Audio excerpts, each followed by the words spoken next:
My best friend found a bronze mirror that could connect to the ancient past. She fell in love with an ancient man who claimed to be a general. She took out a loan to buy enough rice and winter clothing for 10,000 men. The general then sent her a marriage proposal through the mirror, inviting her to wed him in ancient times. I pleaded with her desperately, but she paid no heed.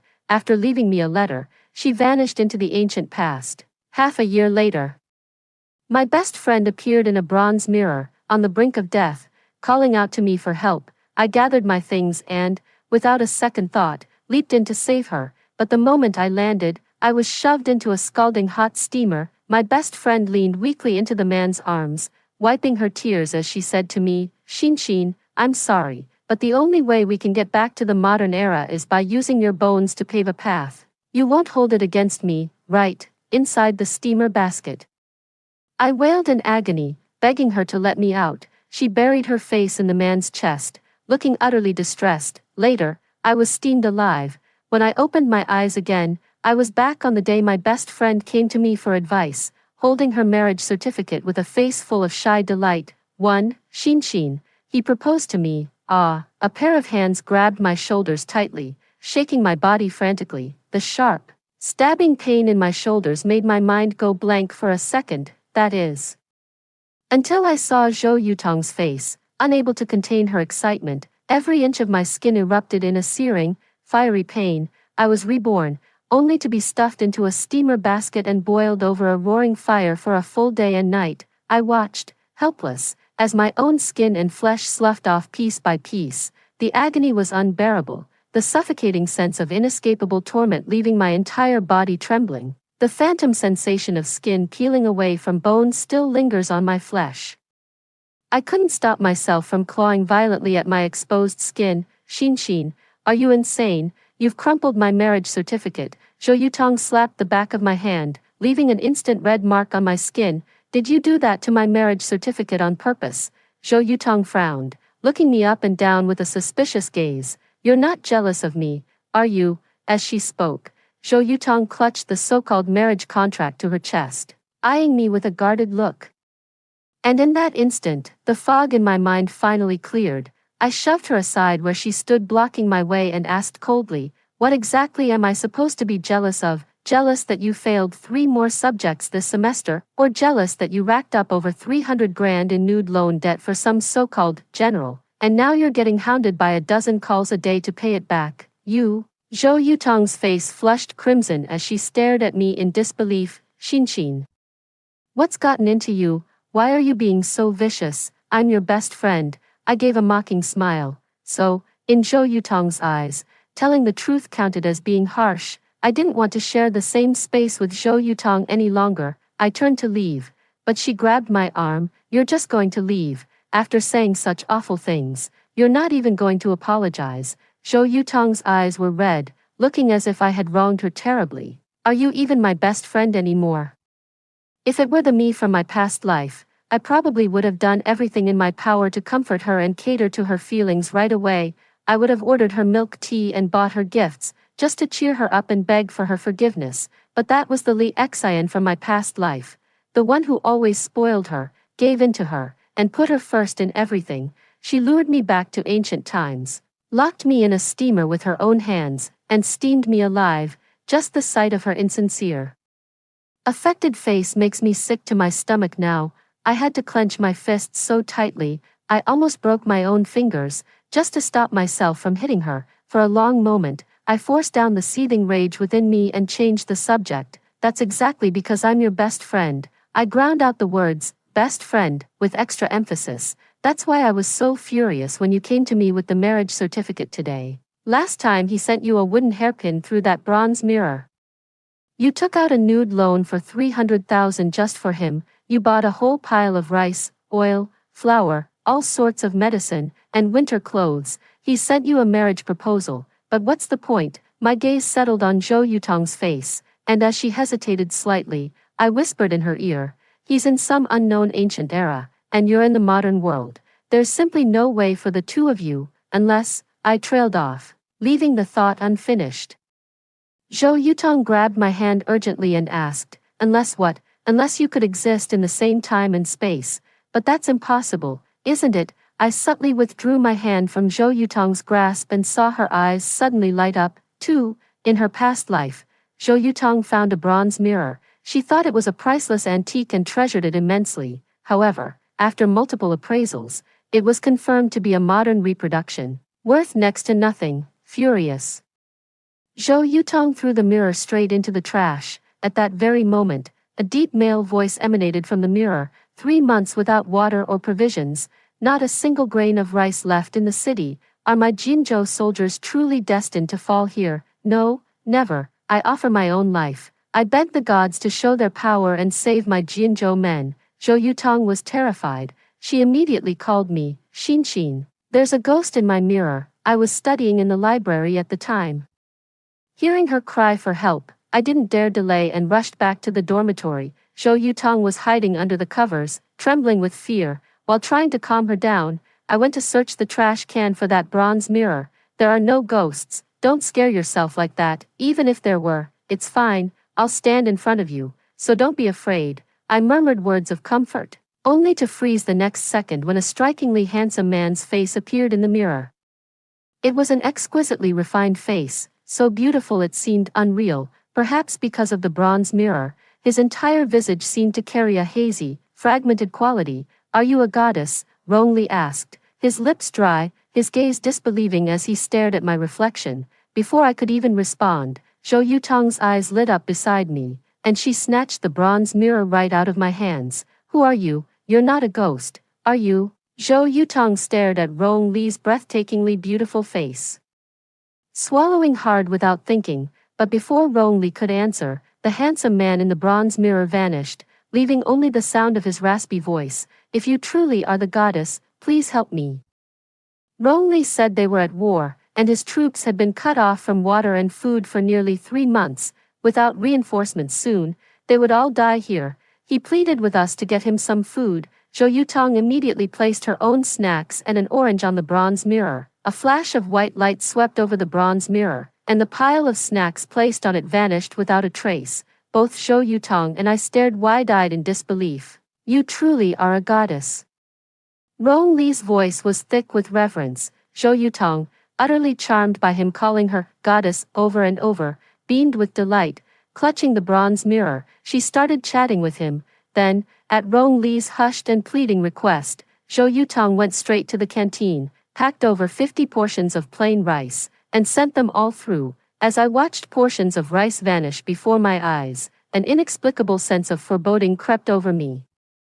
I quietly pulled Zhou Yutong aside and whispered, Tong, I've got a bad feeling about this thing. The idea that this mirror connects to ancient times is simply mind-boggling. It's far beyond our ability to control. What if we turned this mirror over to the state for research? I ventured cautiously. Zhou Yutong pouted and clutched the bronze mirror even tighter. This is mine, and I'm not giving it to anyone. Besides, I know what I'm doing, Zhou Yutong added, giving me a wary look. Don't make a fuss. Perhaps worried I might spill the secret. Zhou Yutong softened her expression and took my hand. Xin, you're my best friend. You absolutely must not tell anyone about this mirror, or else, may you get hit by a car. I was utterly exasperated. Only after I repeatedly promised, under her wheedling pleas, that I wouldn't breathe a word of it did she finally relax. Zhou Yutong insisted she knew her limits, but I couldn't help worrying she might be taken advantage of. After keeping a close eye on her for a while and confirming that the bronze mirror wasn't having any ill effects, I felt a bit more at ease. What I never expected was for Zhou Yutong to develop genuine feelings for Rongli through their daily conversations. On her birthday, Rongli even gave her a wooden hairpin he had carved himself, along with the words, Tong, I might not make it back this time, but I still wanted to wish you a happy birthday.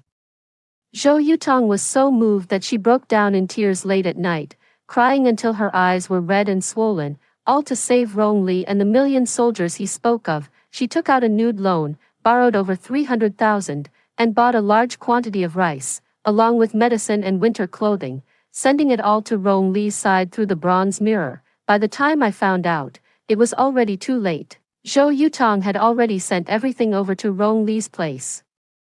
I was so angry I stamped my foot. Are you out of your mind? You owe so much money, and the interest keeps piling up every single day. What are you going to do? but Zhou Yutong, her eyes red, asked me, then what do you suggest? I can't just stand by and watch him die. I am his divine protector. Who else could save him but me? 3.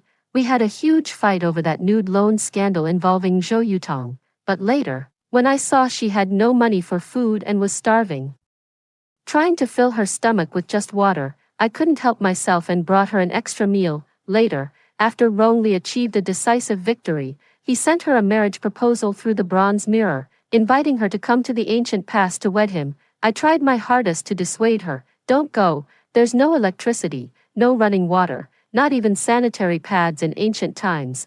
You're used to living with air conditioning. How would you survive over there? I know all that. Zhou Yutong replied with a dismissive click of her tongue, yet her gaze remained fixed on the marriage document, unblinking. Her fingertips traced each character with care, and her eyes and the corners of her mouth were alight with joy.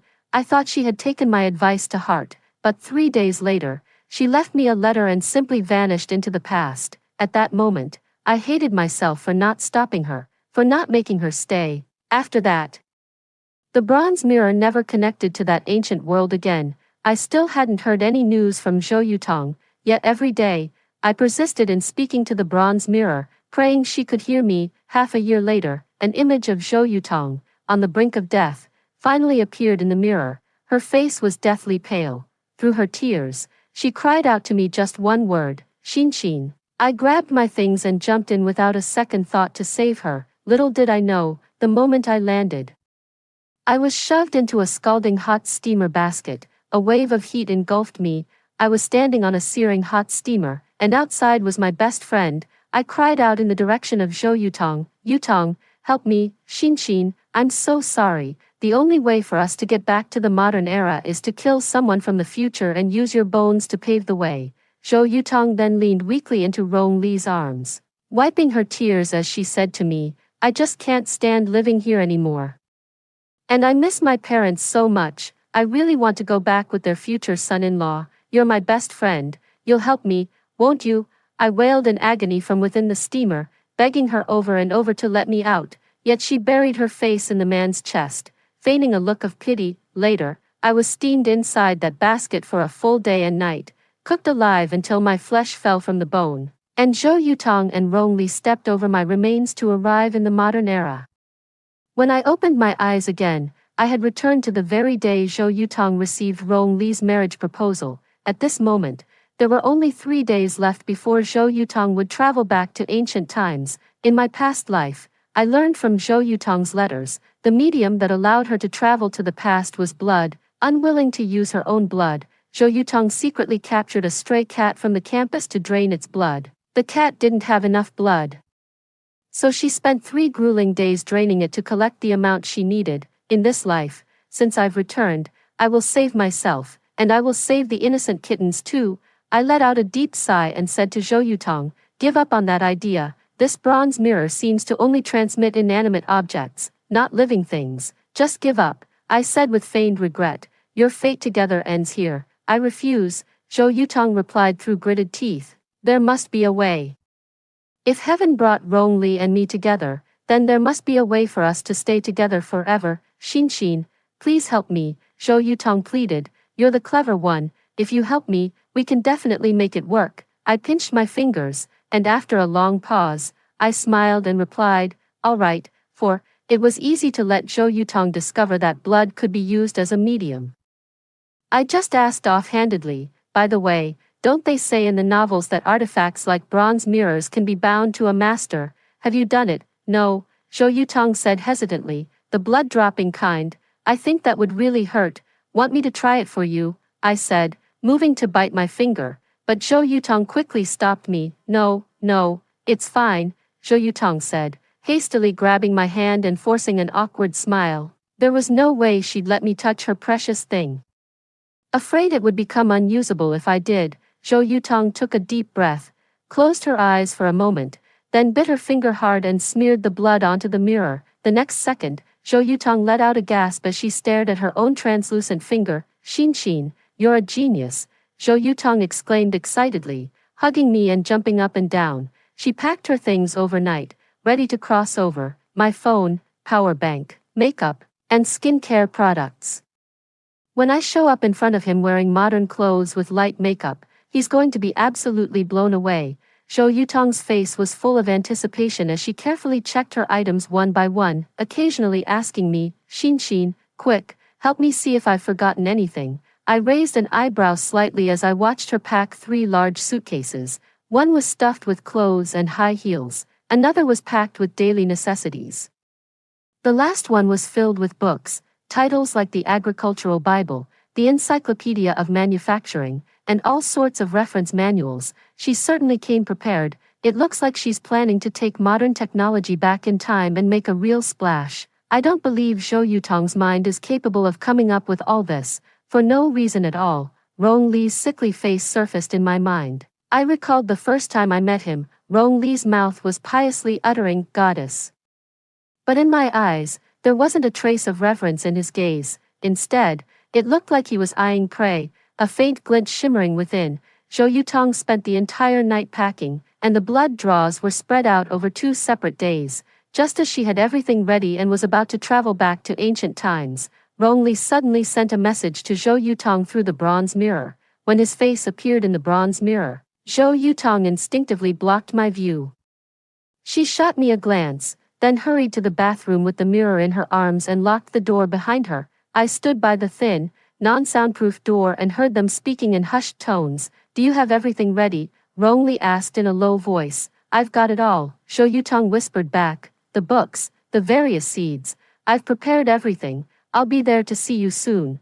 Are you looking forward to it?" Zhou Yutong's voice could not conceal her shyness. From the other end, Rong Li's voice showed not the slightest hesitation. "I'd been looking forward to this moment since the very first time we met." Tong. They poured their hearts out to each other for quite a while, and it gave me goosebumps just listening. Just as I was about to leave, I heard Rong Li say to Zhou Yutong with meaningful emphasis, "By the way, find a way to bring your friend, the one named Li Lu, along as well. She might prove useful in the future." My breath hitched, and I found myself clenching my fists involuntarily. Rong Li shouldn't know my surname is Li at this point. 5. I was tidying up the skincare products on my desk when Zhou Yutong emerged from the bathroom with a face like thunder. I saw her come out and naturally waved the item in my hand, smiling at her. "This SK2 is practically brand new. Didn't you say you wanted it before? I'll give it to you. Let me put it in your backpack." "Oh, by the way," I asked, trying to sound casual, "has Rong Li ever mentioned me to you?" I said this with a hint of shyness, self-consciously fiddling with my hair. "Why do you ask?" Zhou Yutong's expression was a little hard to read. The moment she asked that, I knew she had taken the bait, because Zhou Yutong was intensely possessive. In her own words, she had a kind of emotional fastidiousness. Back when we were best friends, she wouldn't let me get too close to anyone else. Whenever I went out shopping with someone else, or even just chatted with them for a few extra minutes, Zhou Yutong would get furious, crying and demanding to know if I was still her best friend. In the past, to make her happy and to preserve our friendship, under Zhou Yutong's watchful eye, I deleted quite a few friends I used to be close with. That's just how it is with our friendship now. I don't believe she's generous enough to tolerate someone like me barging into her picture-perfect romance. So she would never bring me up in front of Rong Li. As I looked at her with hopeful anticipation, stammering and failing to give a proper explanation, Zhou Yutong's expression grew increasingly dark. She pulled the skincare products I gave her right out of her own backpack and tossed them aside. "You're the one staying up all night with a sallow complexion. You should keep this stuff for yourself. I don't need it." Zhou Yutong snorted coldly, slung her bag over her shoulder, and headed for the bronze mirror. I grabbed her arm and asked with feigned concern, Tong, is it safe for you to go alone? Maybe I should." "Stop it," Zhou Yutong snapped, wrenching her hand from mine. Her face was livid, and she was just a hair's breadth away from pointing her finger right in my face and cursing me out. Perhaps she still remembered Rong Li's words, thinking I might be useful later, so she didn't put it too harshly. Zhou Yutong just said in a low voice, "Didn't you say how awful everything was in ancient times? No electricity, no internet, not even a decent toilet. Let me go first and scout things out. If even I can manage to live well there, it won't be too late for me to call you over then, right?" I held on to her, unwilling to let go, and wanted to say more. but Zhou Yutong had no desire to continue this entanglement with me. She grabbed her luggage, turned, and ran straight towards the bronze mirror, from behind. I clung desperately to her luggage, shouting, "Tong Tong, Tong Tong, wait." Zhou Yutong stamped her foot in frustration and snapped angrily, "Let go of me." The more I tried to stop her from leaving, the more determined she became to go. In a final effort to break free from my grasp, she even abandoned her suitcase and leaped straight into the bronze mirror. In the blink of an eye, Zhou Yutong vanished from my sight. I pushed aside her suitcase, packed with seeds and various tool manuals, and crouched down, carefully wrapping it in cloth. I picked up that strange mirror. Had I not experienced it myself, I could scarcely have imagined that a bronze mirror, no larger than a palm, could bridge past and present, let alone use blood to transport a person between two eras. It was an indescribably eerie feeling. 6. I carefully put the mirror away and settled into the first truly peaceful sleep I'd had since my rebirth. I just never expected that the next morning, I wouldn't be woken by my alarm, but by the sound of Zhou Yutong calling, "Xin Xin," from within the mirror. "Xin Xin, you're finally awake." Zhou Yutong was shouting excitedly from her place in the mirror. After just one night apart, she had already changed into ancient-style robes, adorned with gold and silver. Aside from her shock of blonde hair, she actually looked the part. I rubbed my eyes, but before I could even speak, Zhou Yutong excitedly launched into the story of how she ended up in ancient times. "You have no idea. Last night I literally fell right into my Rong Li's arms. Then, I accidentally hit the music button, and guess what? That idiot guard of his just sliced my phone clean in half." Zhou Yutong grew more and more indignant as she spoke, holding up the two broken pieces of her phone for me to see. Squinting, I noticed with sharp eyes that something red seemed to be smeared on Zhou Yutong's pure white phone case, the one printed with her idol. A thought flashed through my mind. I ventured to ask, "So, how did Rong Li deal with that guard?" "How else?" Zhou Yutong shrugged, her tone dripping with disdain. "He smashed my phone, so Rong Li immediately had his hand cut off and ordered him dragged out for 100 lashes with the army cane. Serves him right. Who told him to smash my phone? Now I can't even watch my shows over here." "At least that useless guard was good for something. He let me video call you. First his hand was cut off, then 100 lashes. There's no way he survived that." I bit my lip, and suddenly, it all made sense. In my past life, no matter how desperately I called out, I could never get Zhou Yutong to answer me through the mirror, because I didn't have enough blood to serve as a medium. There was simply no way for me to open this channel.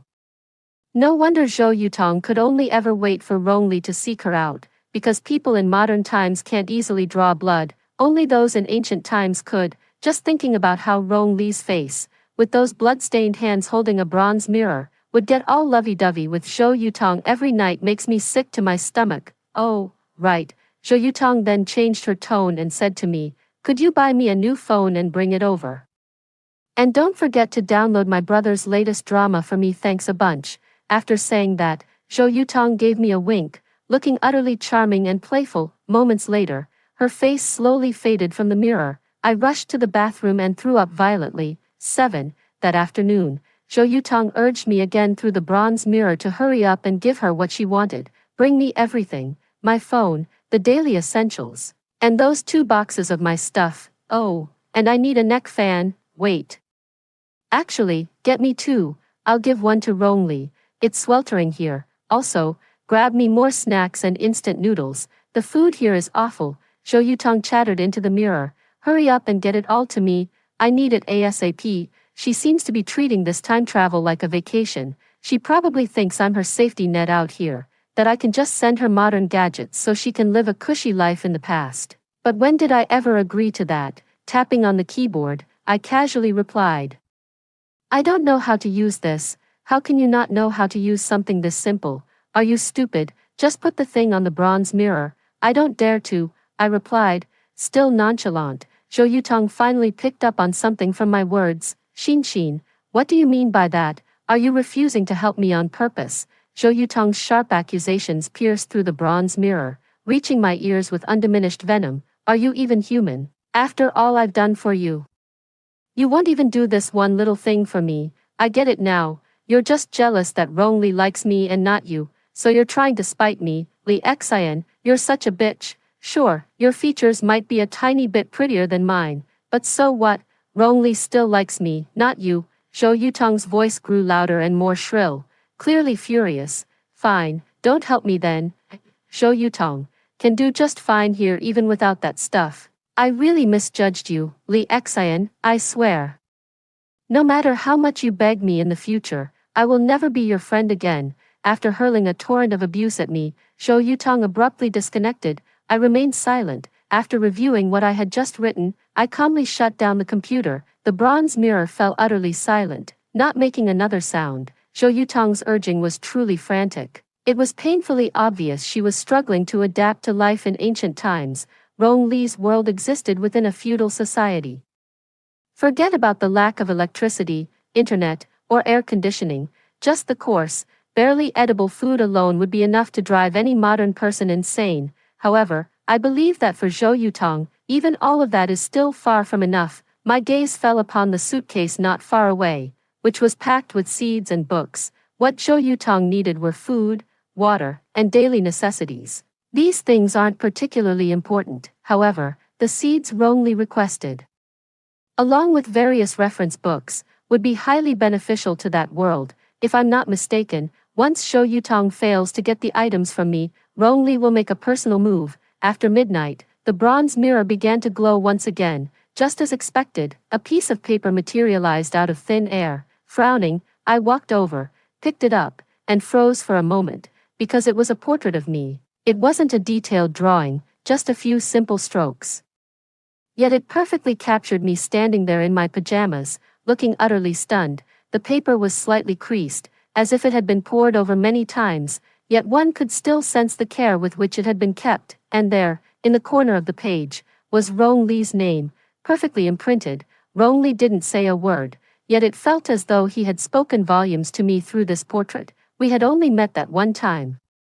Yet he had remembered my face so clearly that he had captured it on paper. Rong Li sent over a portrait of me. It was a blatant test. He was testing me, trying to see if I'd be as easy to win over as Zhou Yutong. If I were a lovesick fool like Zhou Yutong, I'd probably be overthinking what his intentions were. Does Rong Li have a bit of a crush on me, too? But I'm not Zhou Yutong, and I'm not a hopeless romantic. To Zhou Yutong, Rong Li's face is lethally attractive, but to me, his face is a recurring nightmare I can't shake. With an impassive expression, I put the portrait away.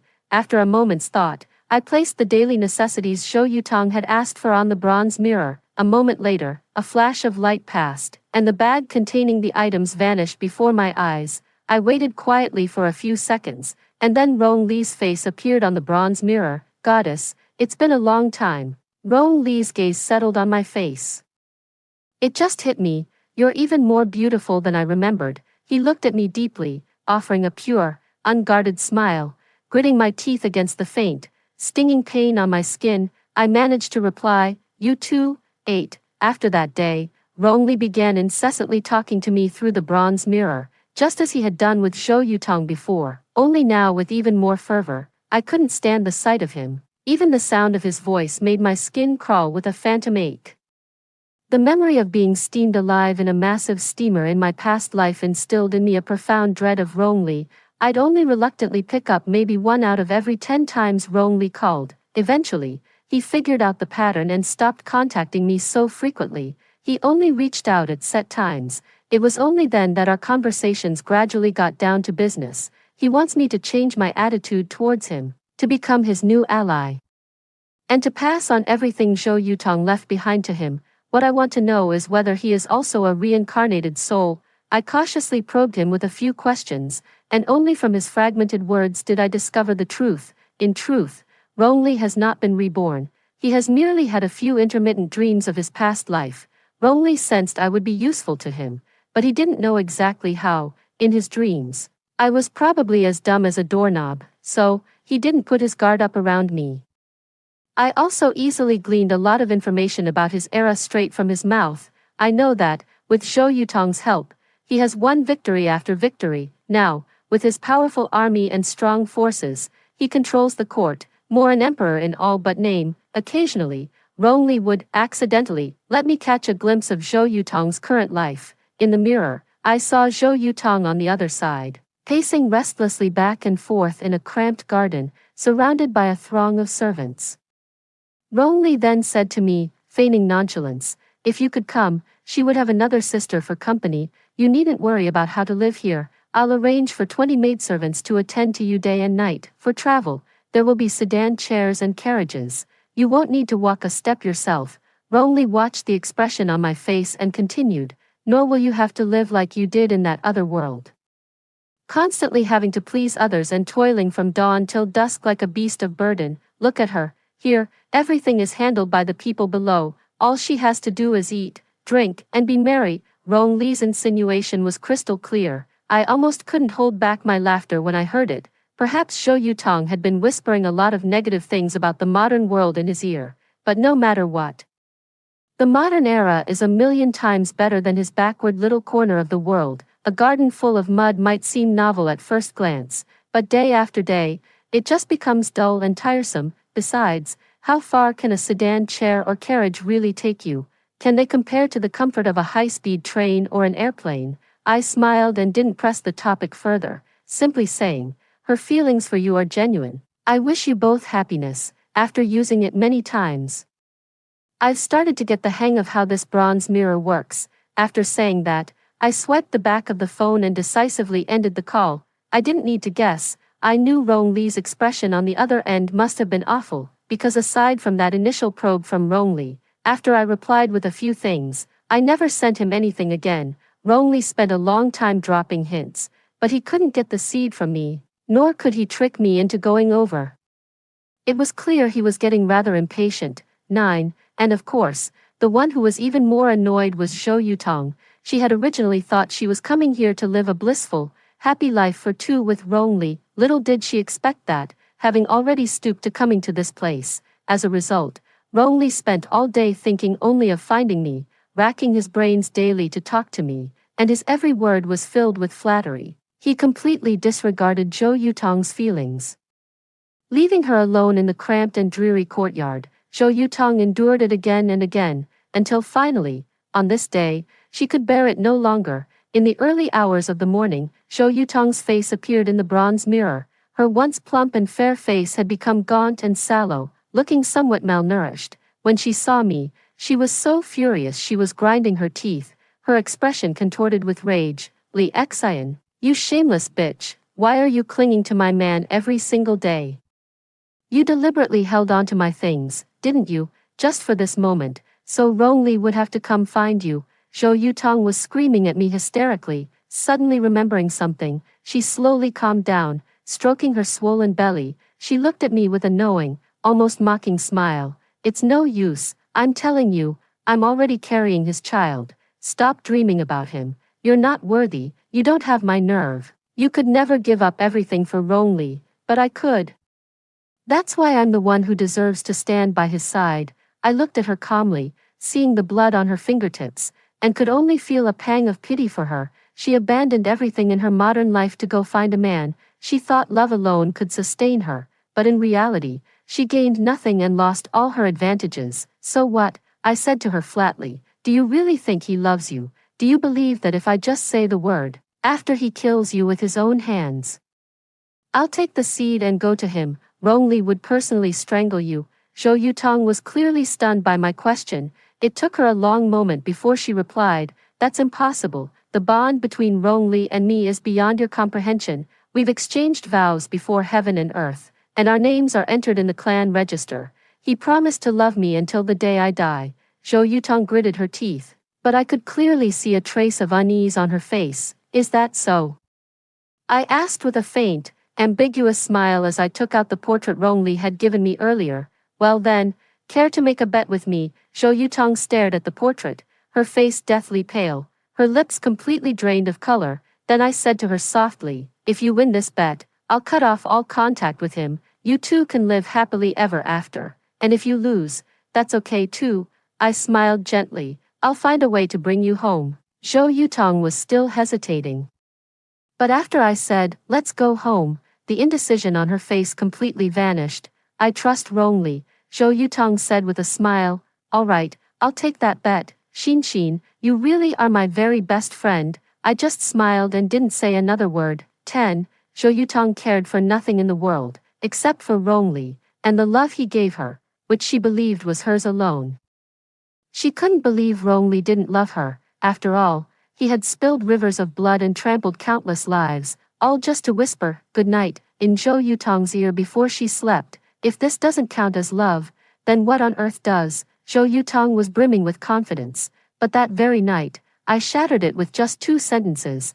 I only sent Rongli a bag of Zhou Yutong's favorite potato chips, along with a note that read, "Please don't contact me anymore. I don't want Tong Tong to be upset. Besides, she's carrying your child now. I don't want to upset her any further. I'll shatter the mirror and leave. Please, treat her well from now on." Those 2 sentences instantly put Rongli on edge. He hasn't even gotten his hands on the modern technology and essential items he wanted yet. There's no way he'd just let me walk away so easily, especially since Zhou Yutong arrived. All she's done is eat, drink, and have fun. All while complaining about how terrible this place is. She could no longer miraculously deliver a pile of supplies to aid him like she used to. In Rong Li's eyes, without all those modern conveniences, Zhou Yutong was just an utterly ordinary woman. This woman's only remaining use was that she still had a modern friend, namely, me, who could help him, if, because of Zhou Yutong, I were to truly shatter the mirror and cut off all contact with Rong Li. It would be a tremendous loss for him. No. Don't ignore me. Rong Li's face appeared on the bronze mirror, etched with urgency. His fine, delicate features were brimming with reluctance and panic. I don't want her to come between us and create this rift. I know it's because of her that you won't open your heart to me, but you do have feelings for me, don't you? Rong Li gazed at me with deep affection, his humble reflection in the mirror making him all the more pitiable. Yet the words that escaped his lips were like those of a demon. I know you would never accept sharing a husband. I can make her get rid of the child, send her away somewhere, ensure she never appears to trouble you again for the rest of her life. The moment his voice fell, Zhou Yutong, who had been hiding outside the door, charged in like a madwoman. What do you mean, Rong Li? What are you trying to say? Zhou Yutong was weeping as if her heart was being torn apart, frantically pounding her fists against Rong Li's body. Rong Li, however, grabbed her hand in a swift countermove and violently hurled her to the ground. Stop making a scene here. The smile vanished completely from Rong Li's face, replaced by a terrifying rage. Someone, take her away. You can't do this to me, Rong Li. I'm carrying your child. Zhou Yutong clutched her stomach, sobbing. Have you forgotten how I went to great lengths to buy rice and grain for you in the past? Back then, you said I was the only wife you'd ever have in this lifetime. I gave up my modern life for you, coming here to live in hardship. Do you have any idea how much I've sacrificed for you? How dare you treat me like this? Over by the bronze mirror, the commotion was in full swing, yet I remained silent. I just watched quietly as Rong Li, furious and flustered, rushed over and slapped Zhou Yutong several times. As Zhou Yutong was wailing, about to be gagged and dragged away, I pointed in her direction, gesturing towards her stomach. My lips parted slightly, and I silently mouthed the words, "Go home," to Zhou Yutong. But soon, the bronze mirror darkened, and the image vanished completely. 11. I don't know if Zhou Yutong will pick up on my hint, but I know for sure that Rong Li will notice my little maneuver. I'm betting he's clever enough to figure it out and put it to the test. I have no idea how Rong Li and Zhou Yutong discovered in their past lives that my life could serve as a passage to bring them from ancient times to the modern era. But if my bones can act as a bridge, then the child in Zhou Yutong's womb, a modern woman herself, should be capable of the same. It's just a pity that since that day, the bronze mirror has remained silent for a long time. It was as ordinary as any other mirror, as if everything that had happened before was just a figment of my imagination. I tried smearing the bronze mirror with store-bought chicken and duck blood, but there was no reaction. The blood of cats and dogs did cause the mirror's surface to ripple slightly, but the effect was minimal. It wasn't until human blood was applied that the mirror's surface quickly revealed the scene from the other side. The screen went dark, accompanied by a slight jostling. Rong Li must have been carrying the mirror with her, though the visual was gone. The piercing screams from the other side were unmistakable. You can't do this to me. Zhou Yutong's voice strained with struggle. Rong Li, I saved your life. You can't. Rong Li's voice had lost its former clarity and brightness, now tinged with a hint of gloom. He seemed to be standing before Zhou Yutong, looking down at her as he said, "The high priest says the sacred mirror requires a sacrifice of flesh and blood to grant a wish. The blood of ordinary people is useless, and I can't bear to use yours, so, it must be the child in your womb. Be good now, it's just a child. We can have others, this isn't just my child. It's yours too." Zhou Yutong wept with a heart-wrenching sob. "No, please don't be so cruel to me, I'm begging you, Rongli, just let me go home, I'll take the child and leave, and I swear I'll never see you again.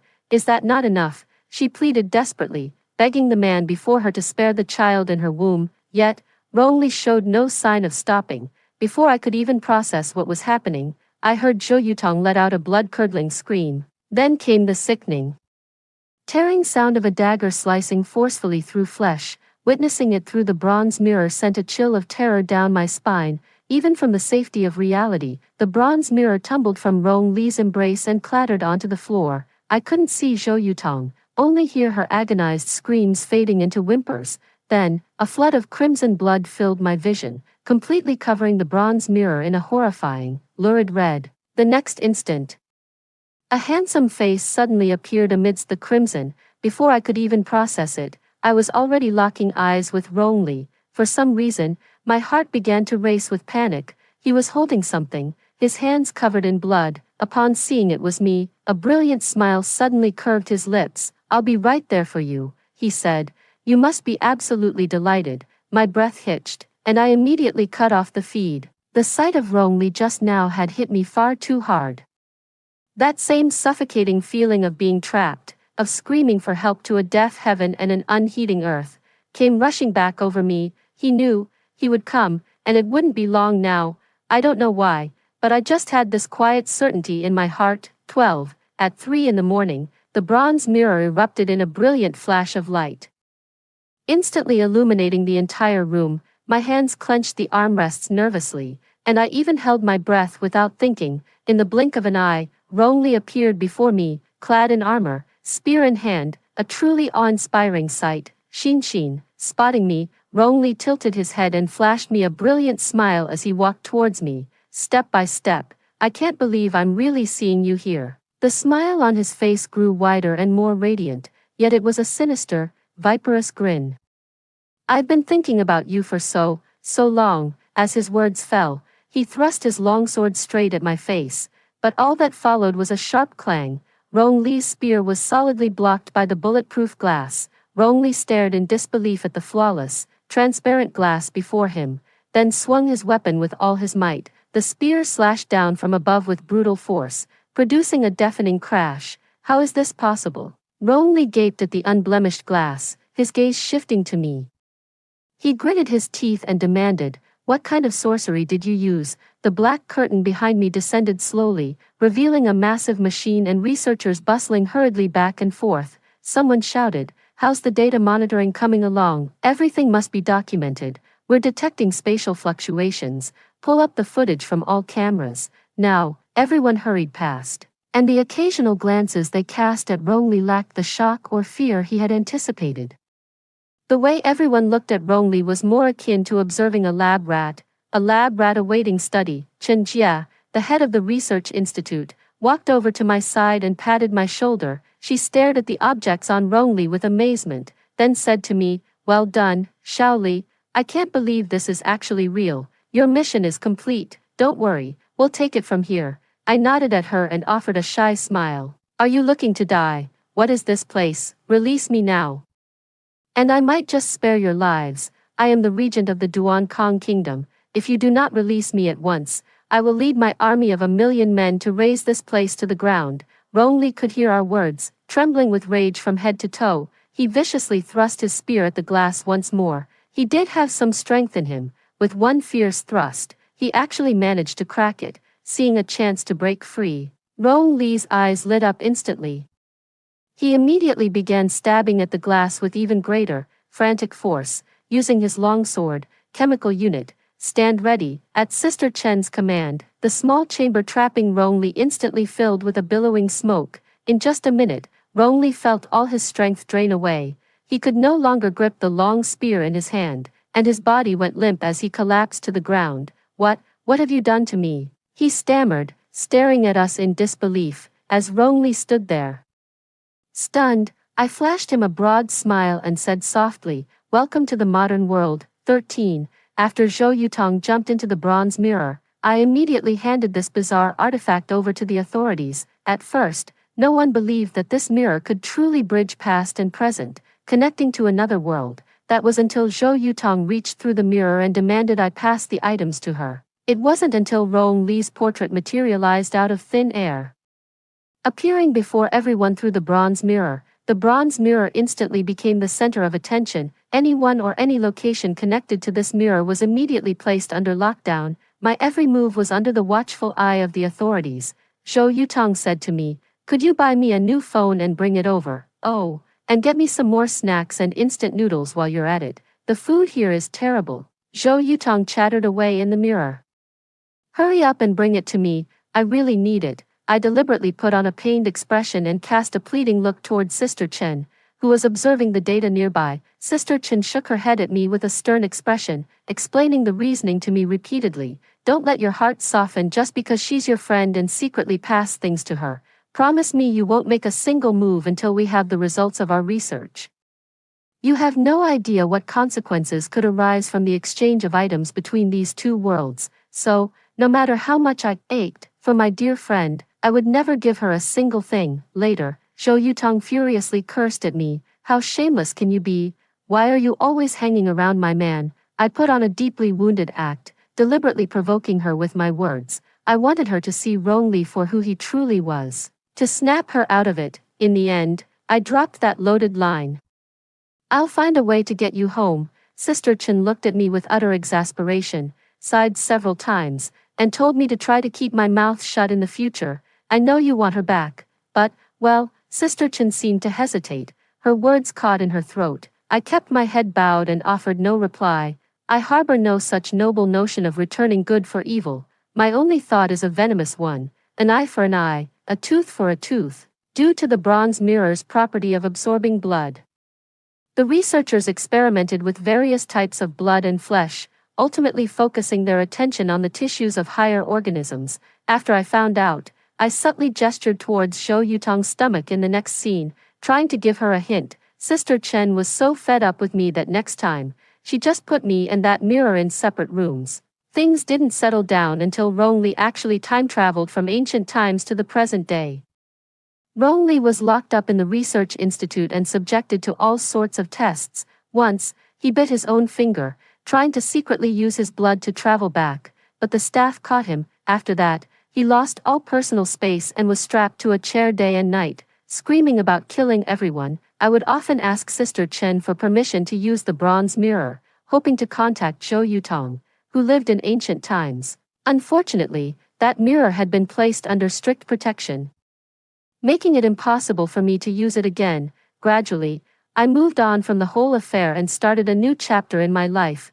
Then one day, a year later, I unexpectedly received a call from Sister Chen. "Your friend Zhou Yutong has connected to the bronze mirror." Really? My heart sank. I wanted to ask more, but the voice on the other end spoke first. "She was locked in a dungeon the whole time. She only managed to escape 2 days ago, taking advantage of the chaos in Duankang Kingdom. She's begging us, in tears, to bring her back. Duankang Kingdom is at war. Corpses litter the land everywhere. She tried countless methods with the bronze mirror, but still couldn't reopen this passageway." Later, we came to believe she was the sole anomaly of that era. Her only connection to the modern world was herself, or perhaps her child, but after being subjected to a crude cesarean without any medical care, her body was fundamentally damaged, leaving her unable to conceive again. If Sister Chen said so, then Zhou Yutong must have tried using her own blood as well. Even so, she could never manage to open the door to this world. It's likely she would have to spend the rest of her life trapped in that chaotic era. How could someone raised in the modern world ever adapt to life over there? Zhou Yutong must be hating her past self right now, the one who jumped without a second thought. I was lost in thought when I suddenly heard Sister Chen say, "Oh, right, she asked me to pass on a message to you," she said. "She regrets it." Sister Chen's voice trailed off for a long moment at the end. I suddenly smiled and thought about asking her, were Zhou Yutong's exact words, "I regret it, Xin, why didn't you stop me back then?" Why, well, it doesn't matter, that was her choice to make.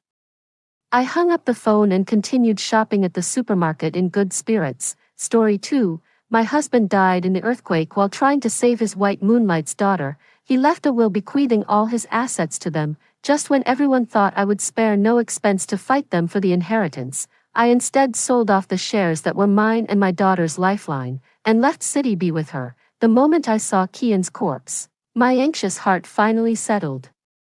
A magnitude 7 earthquake struck City X. Despite her in-laws' objections, Kian insisted on going to the disaster area, all because Marigold's daughter Evangeline, his unrequited love, had gone missing while traveling in City X. Upon hearing the news, he immediately hit the road without stopping. As it turned out, he never came back after leaving. 1. He was hit on the head by a falling billboard and died on the spot. When Kian's parents-in-law heard the news of his death, they cried uncontrollably.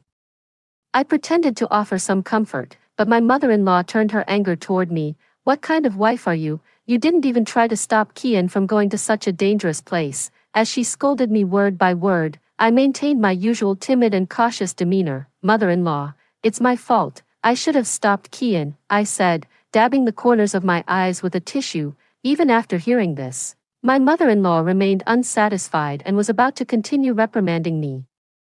The father-in-law on the side tried to mediate, saying, "All right, say no more, Alina didn't mean it." The father-in-law and mother-in-law played good cop and bad cop respectively. In my past life, I thought the mother-in-law was petty and maliciously domineering, while the father-in-law was just a bit weak, but it wasn't until after Kian's death that Marigold brought Evangeline into the household and took away most of the property. My father-in-law abandoned his usual caution and forced me to surrender my shares, leaving me with nothing. When I refused, he had someone run me over with a truck. After meeting my demise, my soul didn't pass on but instead watched as my daughter suffered endless mistreatment. My in-laws always favored sons over daughters. After my daughter was born, they openly and covertly pressured me and Kian to have a second child. Naturally, I was unwilling to agree. I was born in the countryside, with 5 older sisters and 1 younger brother in my family. Every time we had fish, the belly meat went to my brother, the head and tail to my father, and the soup to my mother. As for my sisters and me, we could only pick at the fish bones. My parents originally intended for me to follow my sister's path, finish junior high and then go out to work to help support the family. When I reached the right age, they planned to marry me off to a good family to earn a dowry. But the so-called good families they talked about were either crippled or mentally disabled. I refused, and my father grabbed me by the hair, beating and kicking me right in front of my teachers and classmates. It wasn't until the security guard arrived that he finally toned it down a bit. He glared at me fiercely, cursing loudly, saying I'd eaten his food for over a decade and that should be enough.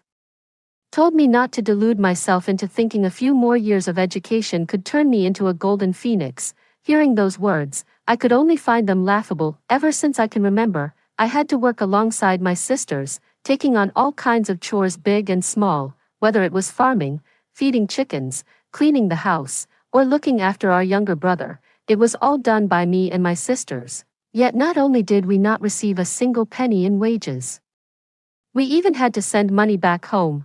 How ironic. Later, I still managed to attend high school, thanks to my homeroom teacher who couldn't bear to see it and persuaded my father with a few words. She said that with a higher diploma, the better job I could find in the future, and the bride price I could receive would also rise accordingly. Dad agreed, but told the homeroom teacher that he wouldn't spend a single cent to support my education. Fortunately, the homeroom teacher funded part of my expenses, and I also applied for financial aid, which allowed me to successfully complete high school. During the college entrance exams, I performed exceptionally well and got admitted to Tsinghua or Peking University. It was also during my sophomore year that I met Kian. He was a year older than me, witty and humorous, coming from a well-off family. He was the secret crush of many junior girls on campus. I was no exception. But due to my inferiority complex about my family background, I could only bury my feelings deep in my heart. Later, he confessed his feelings to me. Amidst the teasing cheers, I looked into his deeply affectionate eyes, my heart racing. I thought he truly loved me. After all, since we got together, he took great care of me, always asking if I was cold or hungry. After marriage, he even transferred half of his shares to me, saying it was for my security. Until Marigold returned to the country with Evangeline after their divorce, and the usually disciplined Kian got completely drunk. He was drunkenly causing a scene on the street, murmuring the name Marigold as if no one else was around. Only then did I realize that in his heart, he could never forget his white moonlight. If he can't forget, then let him not forget. After graduating from university, I came to understand one truth: even though Kian and I are in a relationship, he has his own choices and may not necessarily share them with me. He can choose to continue his studies or enter his family's company as part of the management. As for me, while I'm working hard and running around, I also have to guard against my parents forcing me to go back and get married. I haven't told them about Kian because, knowing their temperament, if they knew about Kian's family background, they would cling to me like leeches, sucking my blood. I knew, but I didn't make it public. Just like in my previous life, I joined the Kian group and secured a major order worth 1 billion. This order became my stepping stone into Kian's family. My mother-in-law didn't like me from the start. For our first meeting, she arrived an hour late as a power move. Her ideal daughter-in-law candidate was Marigold. Not only did she grow up with Kian as childhood sweethearts, but her family background was also significantly better.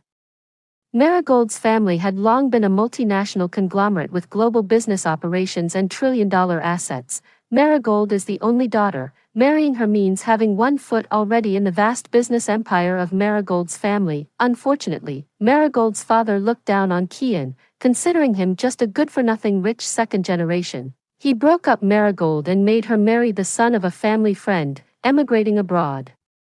The third day after Marigold returned was mine and Kian's wedding anniversary. Every year on this day, he would always prepare surprises for me, but this time, a single phone call from Marigold captured his attention. He grabbed his coat and rushed out the door. The candle on the table was still burning. Unlike my past life, I didn't cling to him desperately or beg him to stay. After he left, I didn't wait for him, but quietly finished my meal alone. When Kian returned, he brought the latest gemstone necklace to apologize to me. He embraced me and whispered a gentle apology in my ear. "Darling, it's my fault. Please don't be angry, okay?" I chose to forgive him. After all, he didn't have many years left to live. 2 years later, an earthquake struck X City. Marigold happened to be taking her daughter on a trip. As early as 3 days ago, they both boarded a plane and left City X. Unfortunately, Kian didn't know that Marigold's distress call came through.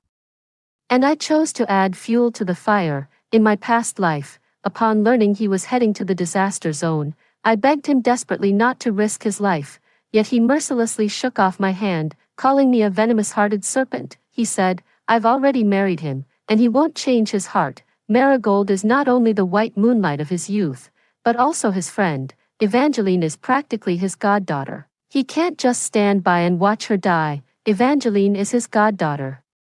And Fiora is also his biological daughter, but ever since Marigold returned to the country, he never accompanied Fiora even once. Even before his death, he left a will for Evangeline and Marigold to inherit his property. He gave no thought to Fiora at all, never imagining the suffering she endured after my death. The year after I died, a zombie outbreak struck City B. Fiora was thrown out of the house by her cowardly in-laws to divert the attention of the zombie horde. The in-laws managed to hold out until the rescue team arrived and entered the base to live safely. Marigold stood by watching, even slapping Fiora twice when she kept crying and making a scene. She helped the in-laws throw Fiora out the door, remained indifferent while Fiora kept knocking on the door for help. I later found out that Evangeline was actually Kian's illegitimate daughter. She was only half a year younger than Fiora. At that time, he was on a 6-month business trip abroad. I didn't want to worry him, so I only shared good news. My mother-in-law ignored my postpartum pain and forced me to breastfeed Fiora myself. During my multiple breakdowns, Kian was busy accompanying Marigold through her confinement. No wonder he left his assets to them. My daughter was gnawed to death.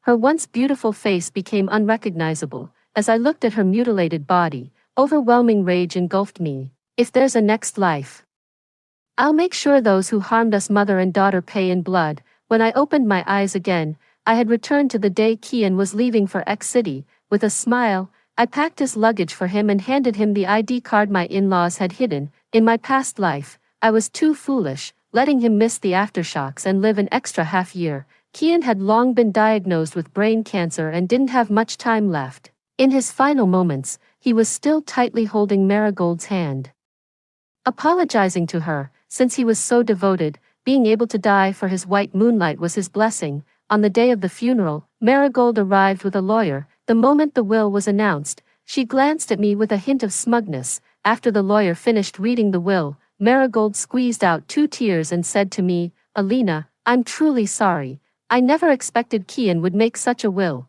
But don't worry, I won't fight you over it." In her past life, she said the same thing. But even though she didn't fight for it, her in-laws couldn't sit still. The Kian Group's transformation failed, and its funding chain was nearly broken. They coveted Marigold's enormous family fortune and, to win her over, handed the inheritance to her without hesitation. The Kian Group was brought back to life, and the in-laws continued to enjoy their lives. Thinking of this, I suppressed the hatred in my heart and forced a smile. Since it was Kian's dying wish, I naturally agreed. Seeing that I didn't stop her, Marigold looked slightly surprised. My mother-in-law, however, was quite satisfied with my tactfulness and said, "It's good that you know, I never approved of you marrying into our family in the first place, yet Kian fancied you, swore he'd marry no one else." Had Kian married Marigold back then, how could he have died so young?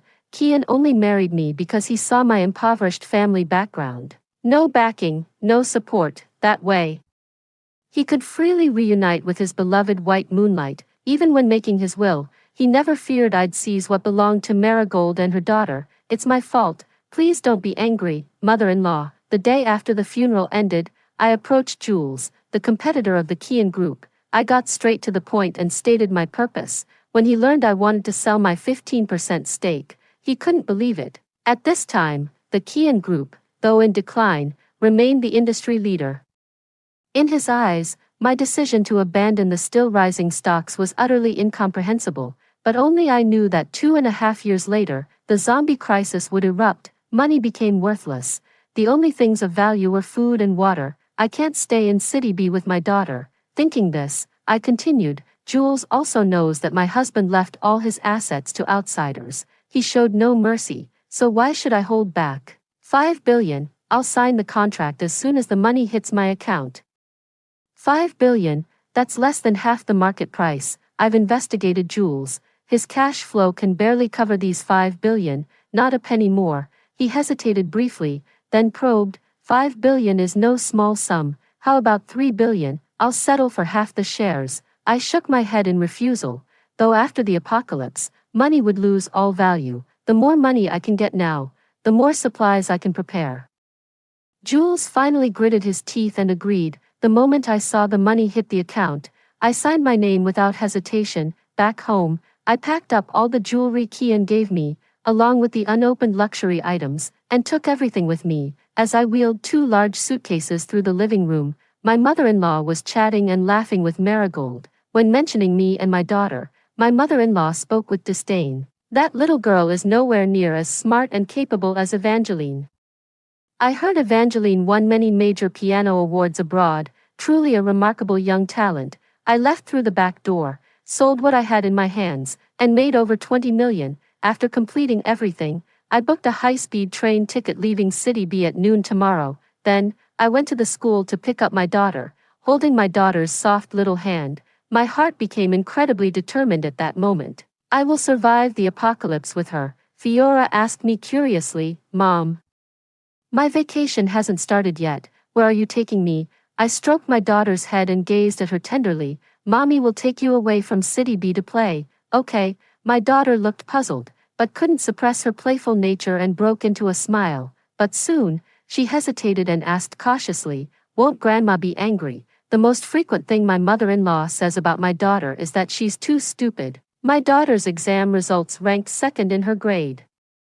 Yet in my mother-in-law's eyes, she was deemed foolish and not hardworking enough. She constantly belittled my daughter, criticizing everything from her appearance to her academic performance. Over time, My daughter became even more cautious. At social gatherings, children her age carried themselves with grace and poise, only she kept stubbornly clutching the hem of my dress, refusing to let go, which made everyone burst into laughter. Not only did my in-laws not stop them, but they also allowed them to hurt my daughter's self-esteem. Thinking of this made me feel even worse. In my past life, I advised many times, but Kian thought I was making a mountain out of a molehill. Fiora is indeed a bit timid, and my mother wants to toughen her up. What would become of her when she grows up otherwise? What he called toughening up was making his young daughter learn to read people's expressions from an early age. I will never let my daughter repeat the mistakes I once made. I crouched down and picked up my daughter. It's fine, as long as Fiora is happy. The moment the high-speed train started moving, my daughter still couldn't contain her excitement. Too, she leaned excitedly against the window, watching the scenery flash by outside with a joyful expression. Seeing my daughter's smiling face made my heart soften. When we arrived in City Z, I checked into the pre-booked hotel with my daughter and took her to enjoy many delicious foods. As night fell, my daughter chattered like a little bird while riding the Ferris wheel. My phone buzzed with a message from my mother-in-law. Have you lost your mind, selling the shares to Jules? Do you still consider yourself part of Kian's family? What followed was a long string of obscenities. My mother-in-law considers herself a noble woman, looking down on both me and my daughter, but now, she curses without any regard for her status. I ignored her and directly chose to block her. I also blocked my father-in-law and my parents. After Kian's death in the previous life, my parents came knocking. They made a scene demanding I pay for my brother's fully purchased luxury apartment downtown. Calculating the time, they should be arriving soon, but this time, they won't find me and my daughter again, nor can they intercept her at the school gate after class, forcing her to hand over money. Affected by this incident, my once timid daughter became even more withdrawn. Before blocking my parents, I sent them a message, tell them Kian is dead, yet they wouldn't even leave the property to me and my daughter. I wanted to help my brother, but Kian's family guarded against me so tightly that I couldn't get any money. With these words, parents who love their child more than life itself would probably go to any lengths to make trouble at Kian's family. After playing with my daughter for 2 days, I also started preparing supplies. In the previous life, City Z was the first city where the nation established a survivor base. By sticking together, City Z survived several waves of zombie hordes and made it through. My daughter and I only needed to endure the first 6 months before we could enter the base to live. In this apocalyptic world, my daughter and I fighting alone would only lead to our own demise, with the state providing a safety net. The base wasn't as depicted in post-apocalyptic novels, full of scheming and power struggles where the weak could only sink to the bottom. All major bases implemented wartime controls, with all supplies uniformly distributed by designated personnel. In their past life, Marigold and Evangeline couldn't stand the communal living and chose to secretly leave the base. But without the base's protection and accustomed to a life of privilege, they struggled. After going out, she only survived for 10 hours before being surrounded by zombies and losing her life. At the moment of death, Marigold's eyes were still wide open. How could she have imagined? She thought that with food and water, she could survive with her daughter, but she forgot, zombies also form groups and even dodge bullets. This is also why the zombie crisis could persist globally in the previous life. I moved into a new home with my daughter. We hired a renovation team again to reinforce the doors and windows. While the construction was ongoing, I took my daughter to the supermarket for shopping. After the apocalypse, a bag of potato chips became as valuable as gold, and there was even a shortage in supply. When I told her she could take any snacks she wanted, my daughter was overjoyed but still only took 2 bags of potato chips before stopping. I've taken another 10 boxes of chocolates, 20 bags of potato chips, 20 packs of seaweed snacks, and 20 bags of assorted flavored jerky, plus 300 boxes of daily sanitary pads, overnight pads, and period panties, all from brands that haven't had any scandals. With these, my daughter and I will be well prepared for our periods and can change whenever needed. As for clothes and shoes, I've prepared 35 sets of various sizes, sports shoes and warm cotton shoes. Various sizes, 50 pairs prepared. Any more than this, the house can't accommodate. After leaving the supermarket, I loaded the supplies into the trunk. Before preparing to drive, I connected the pre-prepared surveillance system. My parents have rushed over, and these days, they've been making my in-laws' lives miserable. My mother grabbed Marigold by the hair, calling her a homewrecker and shameless. Marigold grew up being the center of attention and remained the little princess of the household even after marriage. She couldn't tolerate such treatment and fired back without hesitation. My mother couldn't comprehend her reasoning at all, only knowing she took her son's money. My mother-in-law, asserting her status, called security to drive my parents away. To everyone's surprise, my mother resorted to throwing a tantrum, rolling on the ground wailing. She lamented her miserable fate, saying even her daughter was a money-losing burden, and now her husband was stolen too, no matter how she made a scene. The security guards remained unmoved and drove her out. Now, my parents came to the gate of the villa area holding a banner. They made a scene, demanding an explanation from Kian's family. My mother-in-law sat on the sofa with a displeased look, bad-mouthing me to my father-in-law. I told you not to let Kian marry that Alina, and now even after he's gone there's no peace. Alina's mother is like a shrew, and who knows what that smell is on her. Just talking to her makes me nauseous, and her father. How shameless to even ask, expecting us to pay for her brother's house and car. He doesn't even consider how much money Alina has taken from our family all these years. Instead of going to his daughter, why is he making trouble with us? Hearing my mother-in-law's words, I couldn't help but laugh. After driving to the underground parking lot, I carried the things back home in several trips. There are still many things left to buy, but for now, there's no hurry. After returning home and putting my daughter to sleep, I went alone to the secondary bedroom and used a small knife to cut my finger. Immediately afterward, a portable space appeared in my mind. It was vast and boundless, seemingly endless. With a single thought, the supplies I had purchased entered the space. Time stands still in this space. Whatever you put in comes out unchanged. The only drawback is that it cannot hold living things. In my past life, I only discovered I possessed this space after I died. If I hadn't died, my daughter wouldn't have been so starving that she had to drink tap water. 2 years is too unpredictable. To avoid complications, I took my daughter to the police station to change our household registration. To prevent my parents from tracking me down, I went to a plastic surgery clinic, had the procedure, and retook my ID photo. The current me is worlds apart from who I used to be. Even if I passed my parents on the street, they wouldn't recognize me. I found a new school for my daughter so she could continue her education. Time flew by, and my parents couldn't find me or get the money, so they chose to appear on a mediation show.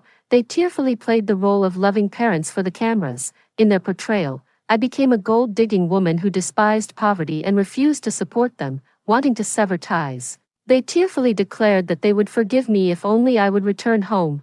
The host also chimed in, urging me to repent and return to the right path. It's easy for him to talk without bearing any responsibility, advising abandoned girls to forgive their parents, and abused wives to forgive their husbands. No matter how hard they searched, I vanished without a trace, like a stone sinking into the sea. Half a year after the program aired, there was still no news of me. My parents grumbled and complained, still unwilling to give up and return to their hometown.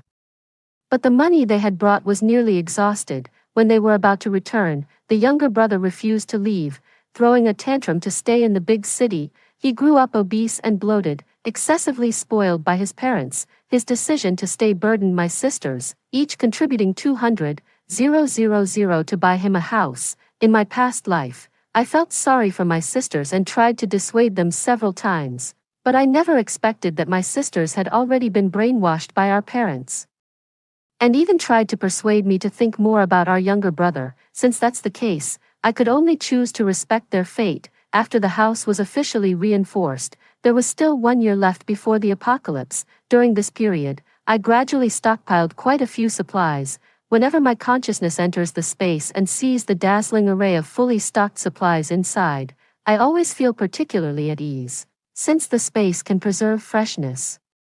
I've stocked up on plenty of hot dishes to improve my quality of life. Apart from clothing and food, I also bought 100,000 flashlights, each paired with batteries by the seller. Once the power supply disappears, we can rely on flashlights for lighting. In addition to flashlights, I also bought 200,000 candles, 100,000 lighters, 100,000 000 boxes of matches, 100,000 silent generators, and hand-cranked generators. To avoid situations where my daughter or I might fall ill and be unable to receive timely treatment, leaving us with no choice but to endure it, I also sought help from acquaintances and managed to obtain 10,000 boxes of various medications. I prepared 20,000 units of gauze, cotton balls, cotton swabs, and various ointments. I've also prepared 10,000 units of various models of prosthetics, wheelchairs, and crutches. By the time everything was ready, there were only 2 months left before the apocalypse. When my daughter learned about the impending apocalypse, she didn't cry or make a fuss, instead becoming more sensible. At this moment, the global climate began to become erratic. First, temperatures in the southern hemisphere collectively plummeted to -20 degrees, then quickly soared to above 40 degrees. Within just a few days, temperatures were changing every hour. Then, global volcanic eruptions occurred, driving all animals to flee in a single direction. Even predators faced with herbivores chose not to hunt. This wonder has been extensively covered by numerous television stations.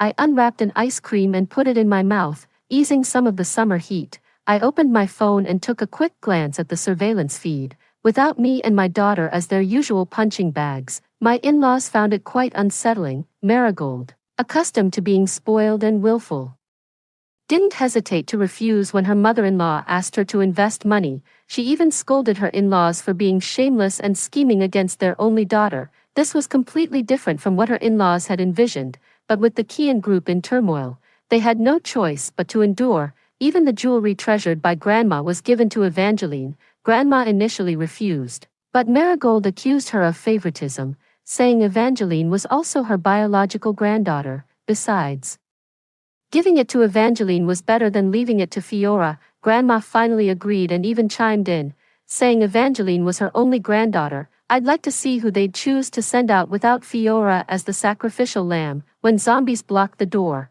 who will they choose to send out? The day before the apocalypse arrived, my daughter and I were snuggled under the blankets watching a movie. At the moment the sun set, I even thought to myself, if I could be reborn, would the apocalypse also disappear? But the next day, when I turned on the TV, every channel was broadcasting the same news on loop. Without exception, all these news reports were repeating the same story. City B has been hit by an unknown virus infection. Infected individuals attack indiscriminately.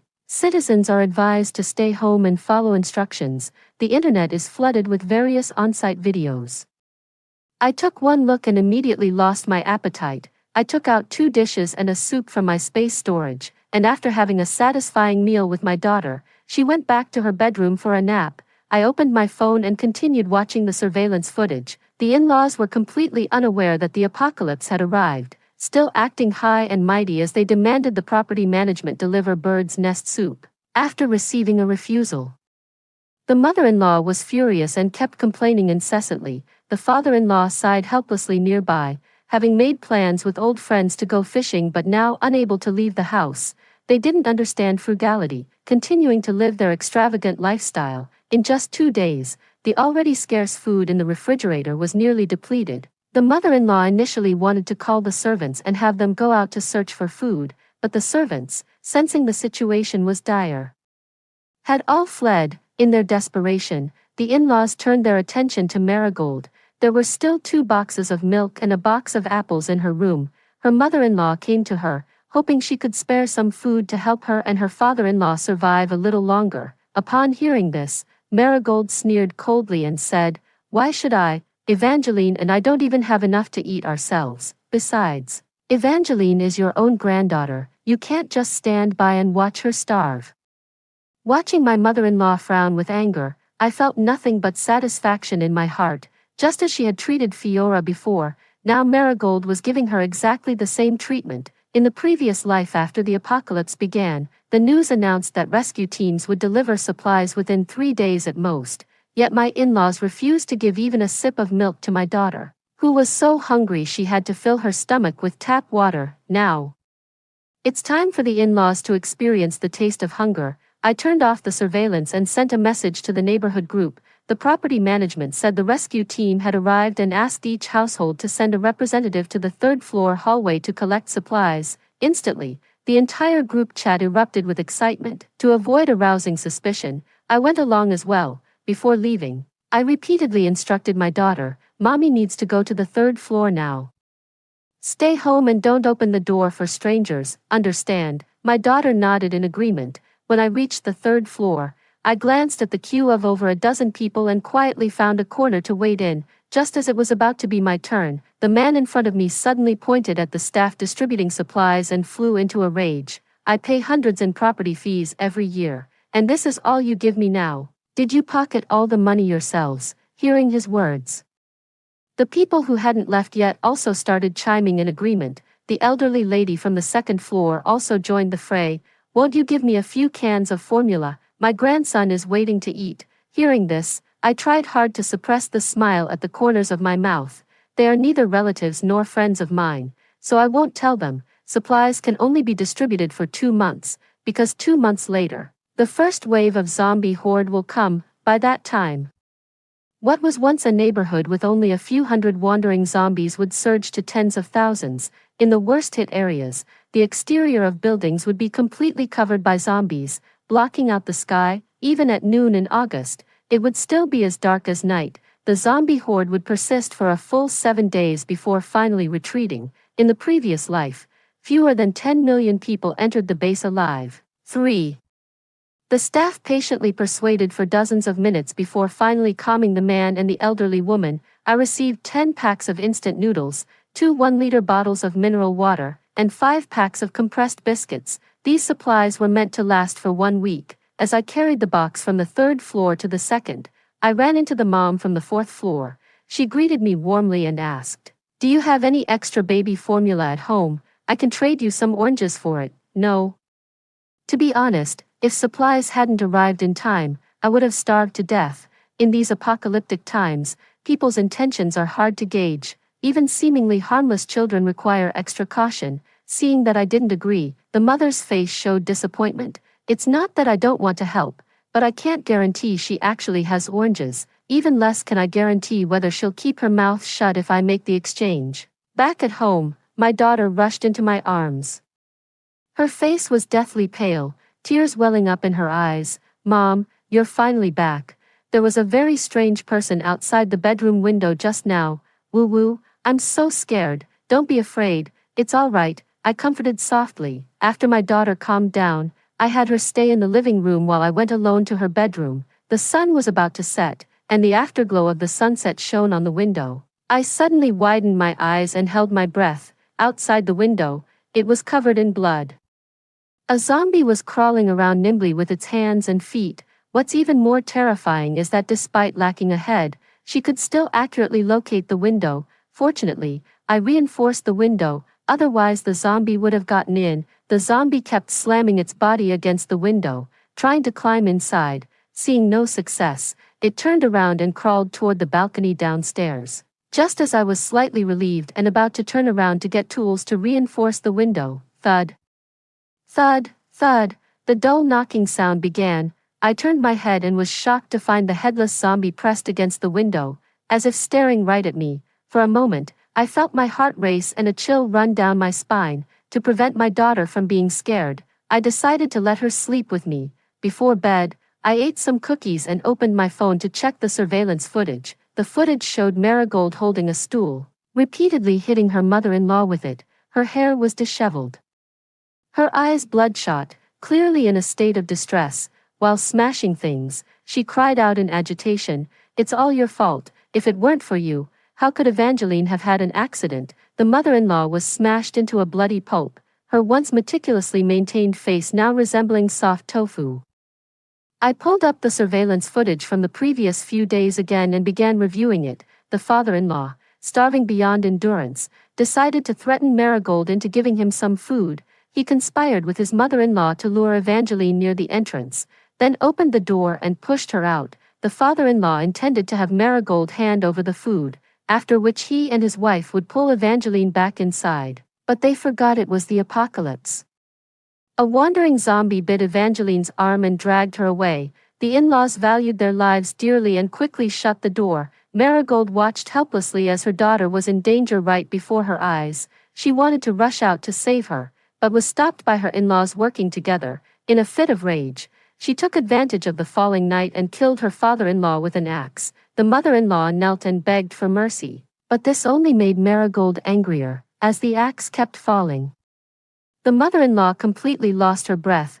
Marigold threw away the axe and opened the gate. Soon, more than a dozen zombies rushed towards her, painting the scene crimson. I turned off my phone and went back to the bedroom. 2 days later, the internet completely disappeared. In the property management group chat, the latest message was from the property manager advising everyone to conserve food and water as much as possible, in case rescue supplies couldn't arrive on time. Fortunately, I had downloaded plenty of TV shows, movies, and novels, which were enough to pass the time. I also downloaded all kinds of textbooks and courses, so my daughter could continue her studies, but for now, she won't need to use it, at least not until entering the base and settling down. I can't guarantee we'll survive the zombie horde with my daughter. The only solution is to temporarily leave the city with her. We can return once the zombie horde retreats. I've bought 500 top-tier RVs, ready to leave anytime by retrieving them from the space. Another week passed, and the supplies arrived on time as usual, but this time, there were only compressed biscuits and mineral water, not even instant noodles. After collecting the supplies, I ran into the mom from the 4th floor again. She glared at me with hatred and rushed forward to grab my neck. I dodged, but she wouldn't let it go, turning to the tall man behind her and saying, "Honey, she has food at home, I've seen it. She often buys imported snacks for her daughter. She's so rich, she must have food." Hearing this, the man's face twisted with greed as he snarled at me, "Hand over the food, and I might spare you and your daughter." As he spoke, he advanced step by step, a kitchen knife clutched in his hand. Even as the cleaver was about to strike my face, I remained standing there. The next second, the man collapsed, and behind him stood the headless zombie. The woman screamed and ran upstairs, but before she could step onto the stairs, 2 zombies grabbed her ankles. In this building, there are 3 zombies constantly wandering around, never leaving. Now, I've managed to lure them all together. While they're still gnawing on this couple, I open the space and choose to contain the zombies. Fortunately, my gamble paid off. Once the zombies entered the space, they completely lost their lives. I threw all the zombies out of the space, then returned home. Half a month before the zombie outbreak, I left the neighborhood with my daughter. Using my space and bow, I eliminated the zombies blocking the door, started the RV, and drove away. There were very few surviving residents left in the neighborhood. They either starved to death at home or were killed by zombies while searching for food outside. The once bustling commercial street had become lifeless, with only various grotesque zombies wandering aimlessly, without hesitation. I stepped on the gas and continued driving into the distance. Occasionally, survivors would spot me and run after the RV, shouting for me to stop. I paid no attention and instead accelerated. Through the back window, the daughter watched the despairing faces of the people, her heart aching with compassion. She said, "Mom, can we give them a piece of bread? They look so pitiful." I shook my head and said earnestly, "If you give them a piece of bread, they might very well want more." Hearing my words, the daughter nodded, seeming to understand yet not fully grasping it. I turned my head and glanced at my despondent daughter, but had no intention of comforting her. She had been sheltered too well by me. Over a month into the apocalypse, she had never worried about survival, remaining kind and naive. There's nothing wrong with that, but I couldn't feel at ease. As the car drove onto the highway, I remained expressionless, crushing the layers upon layers of corpses beneath. The daughter lay in bed, looking listless, lost in thought. After driving non-stop for a full day and night, I couldn't hold on any longer and had to pull over to rest. Before closing my eyes, I told my daughter to watch the window and wake me if anyone approached. My daughter nodded solemnly, her gaze lingering on the dark circles under my eyes with a hint of guilt. I didn't dare sleep much, only dozed for a few dozen minutes before opening my eyes again, after driving non-stop for another day.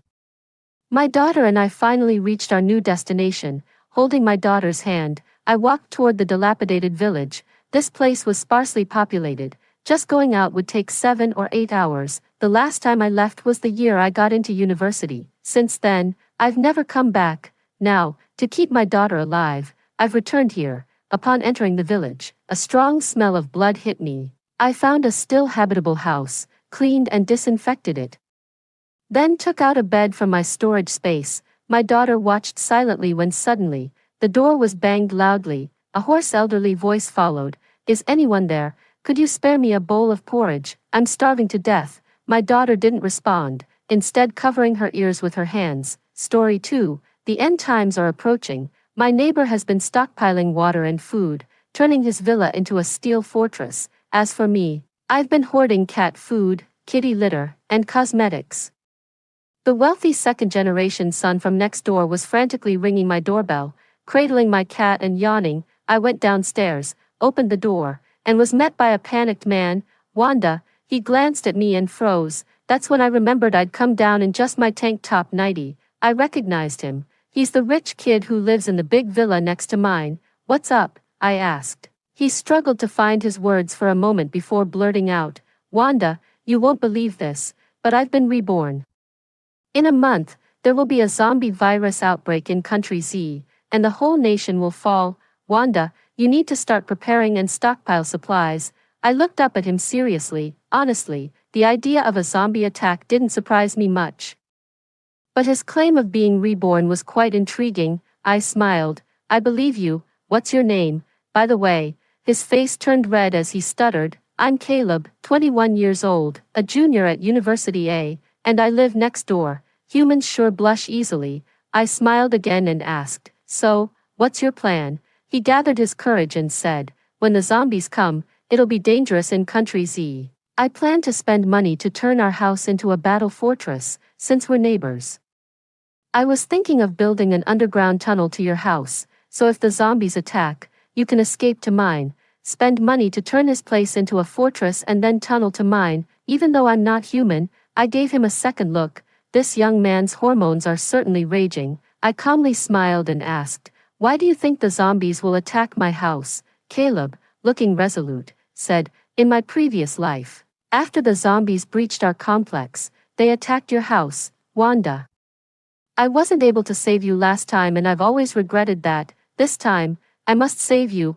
I smiled gently. "All right then, young master, once you've fortified your place, go ahead and dig that tunnel to my house." His eyes lit up as he nodded eagerly. "Okay, Wanda, thank you for trusting me." Zombies are filthy, ugly, lowly creatures. We, the zombie kings, look down upon and are disgusted by such beings. We prefer gnawing on fresh beef, sleeping in clean sheets, basking in the warm sun, and using QR codes everywhere to book rides.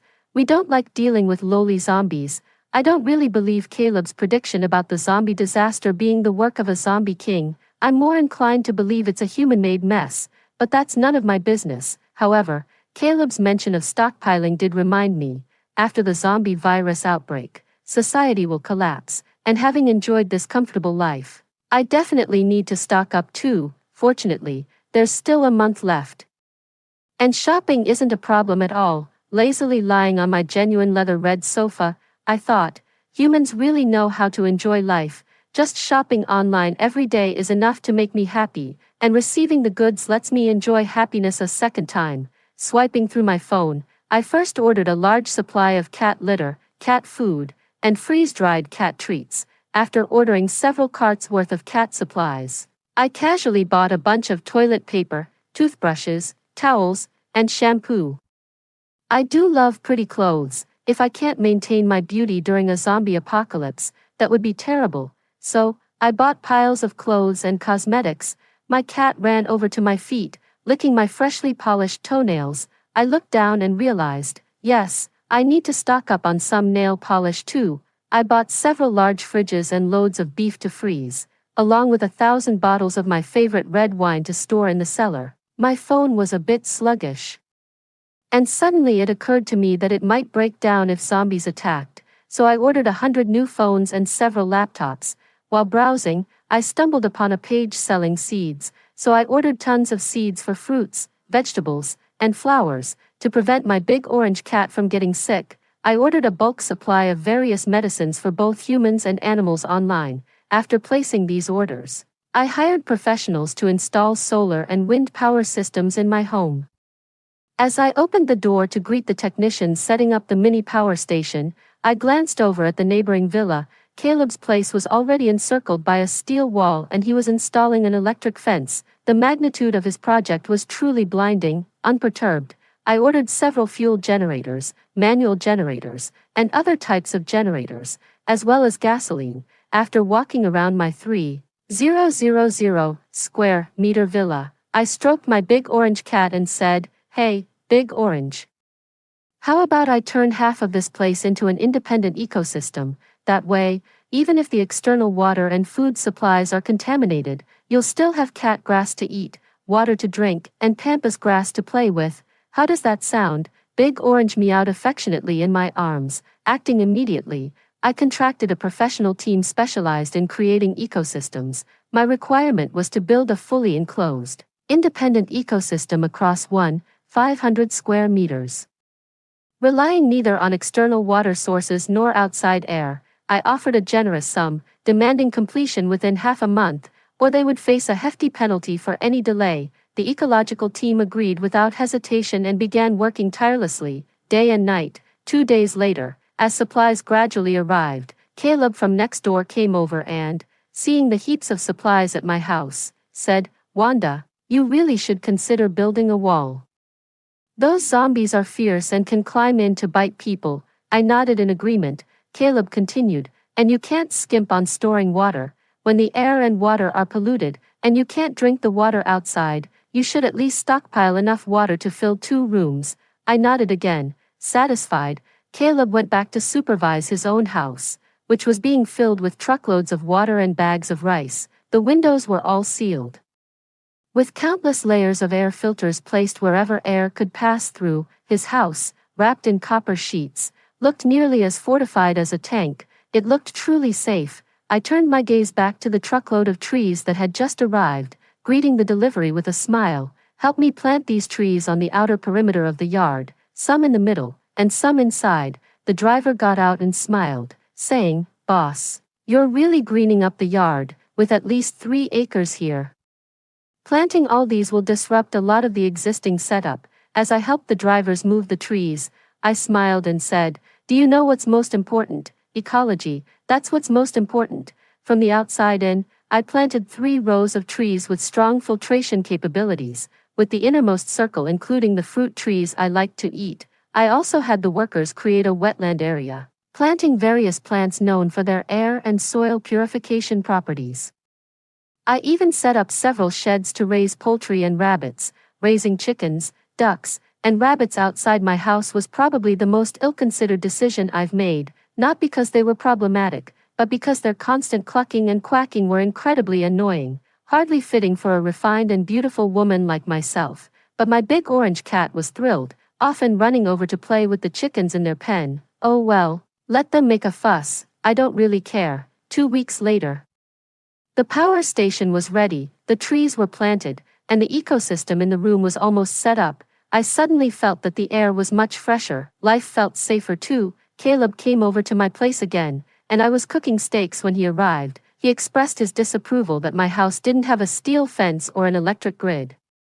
I just let his comments go in one ear and out the other, but in the end, I kindly reminded this young man, brimming with testosterone, "Mr. Lou, I think you might want to stock up on some beef.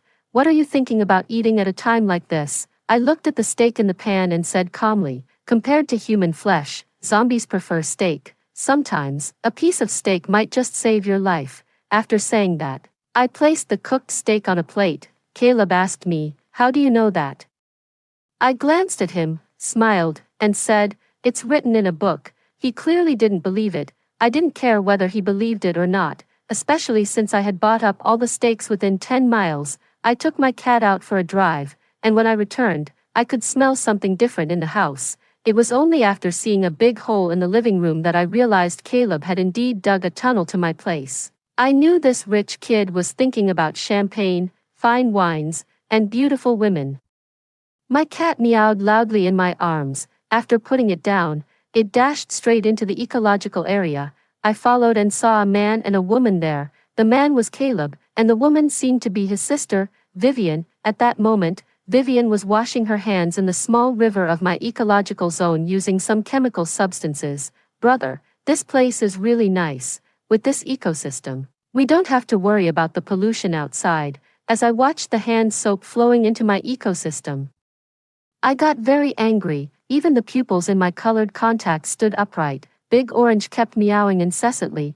Caleb turned around with a smile and said, "Wanda, you've made this place really nice. Get out," I said, staring at the small river as if I was staring at the soap. "What's wrong, Wanda?" Caleb approached and said, "Now that our homes are connected, you can come to us if you're in danger. And we can come here for fresh fruits and vegetables if we need them. Isn't that great?"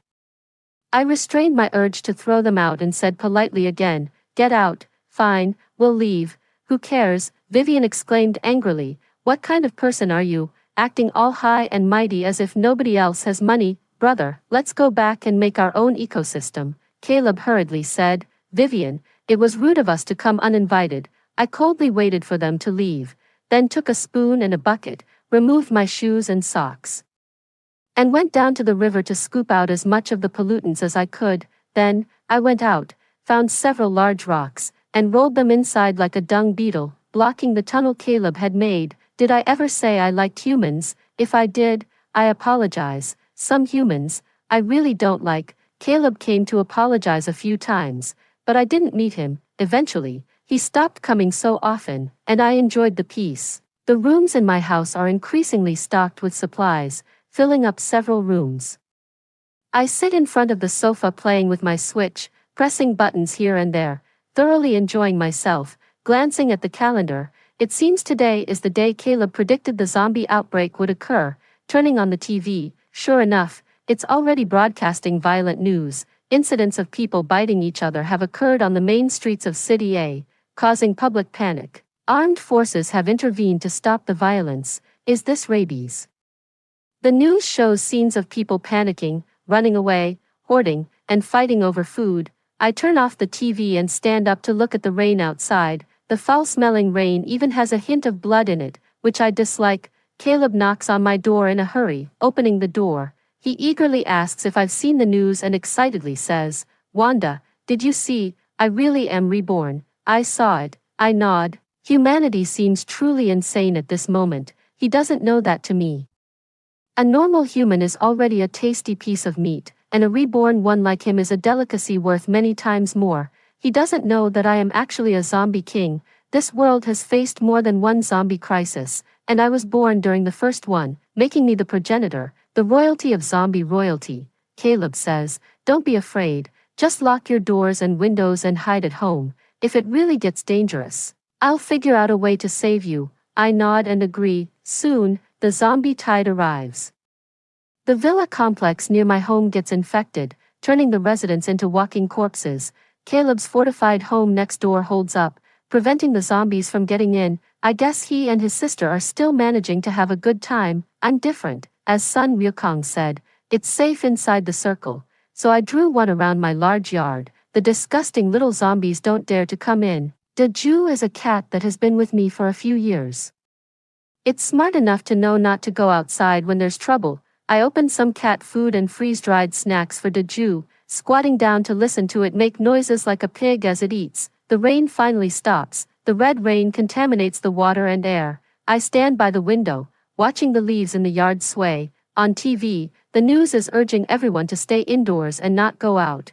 I look at the fortress next door and ponder a question. How long can stagnant water be stored?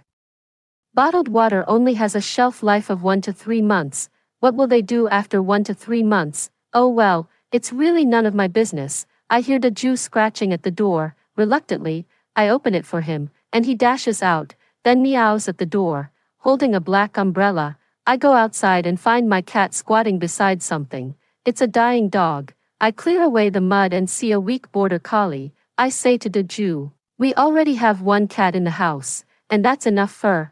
I don't want another dog." Meow. I don't like bringing things home, especially dogs. Meow. All right, Daju is family, and I respect its wishes. I bring the dog to the front of the house, rinse off the mud with a hose, then give it a bath with shampoo and feed it some of the pet medicine I had stockpiled for Daju. Daju looks excitedly at the dog lying on the ground, occasionally nudged it with the tip of its nose. The dog whimpered a few times. I couldn't understand dog language, but I felt it was expressing gratitude. Troublesome, a cat and a dog. I didn't want to handle so many chores. I felt like I needed a poop scooper officer.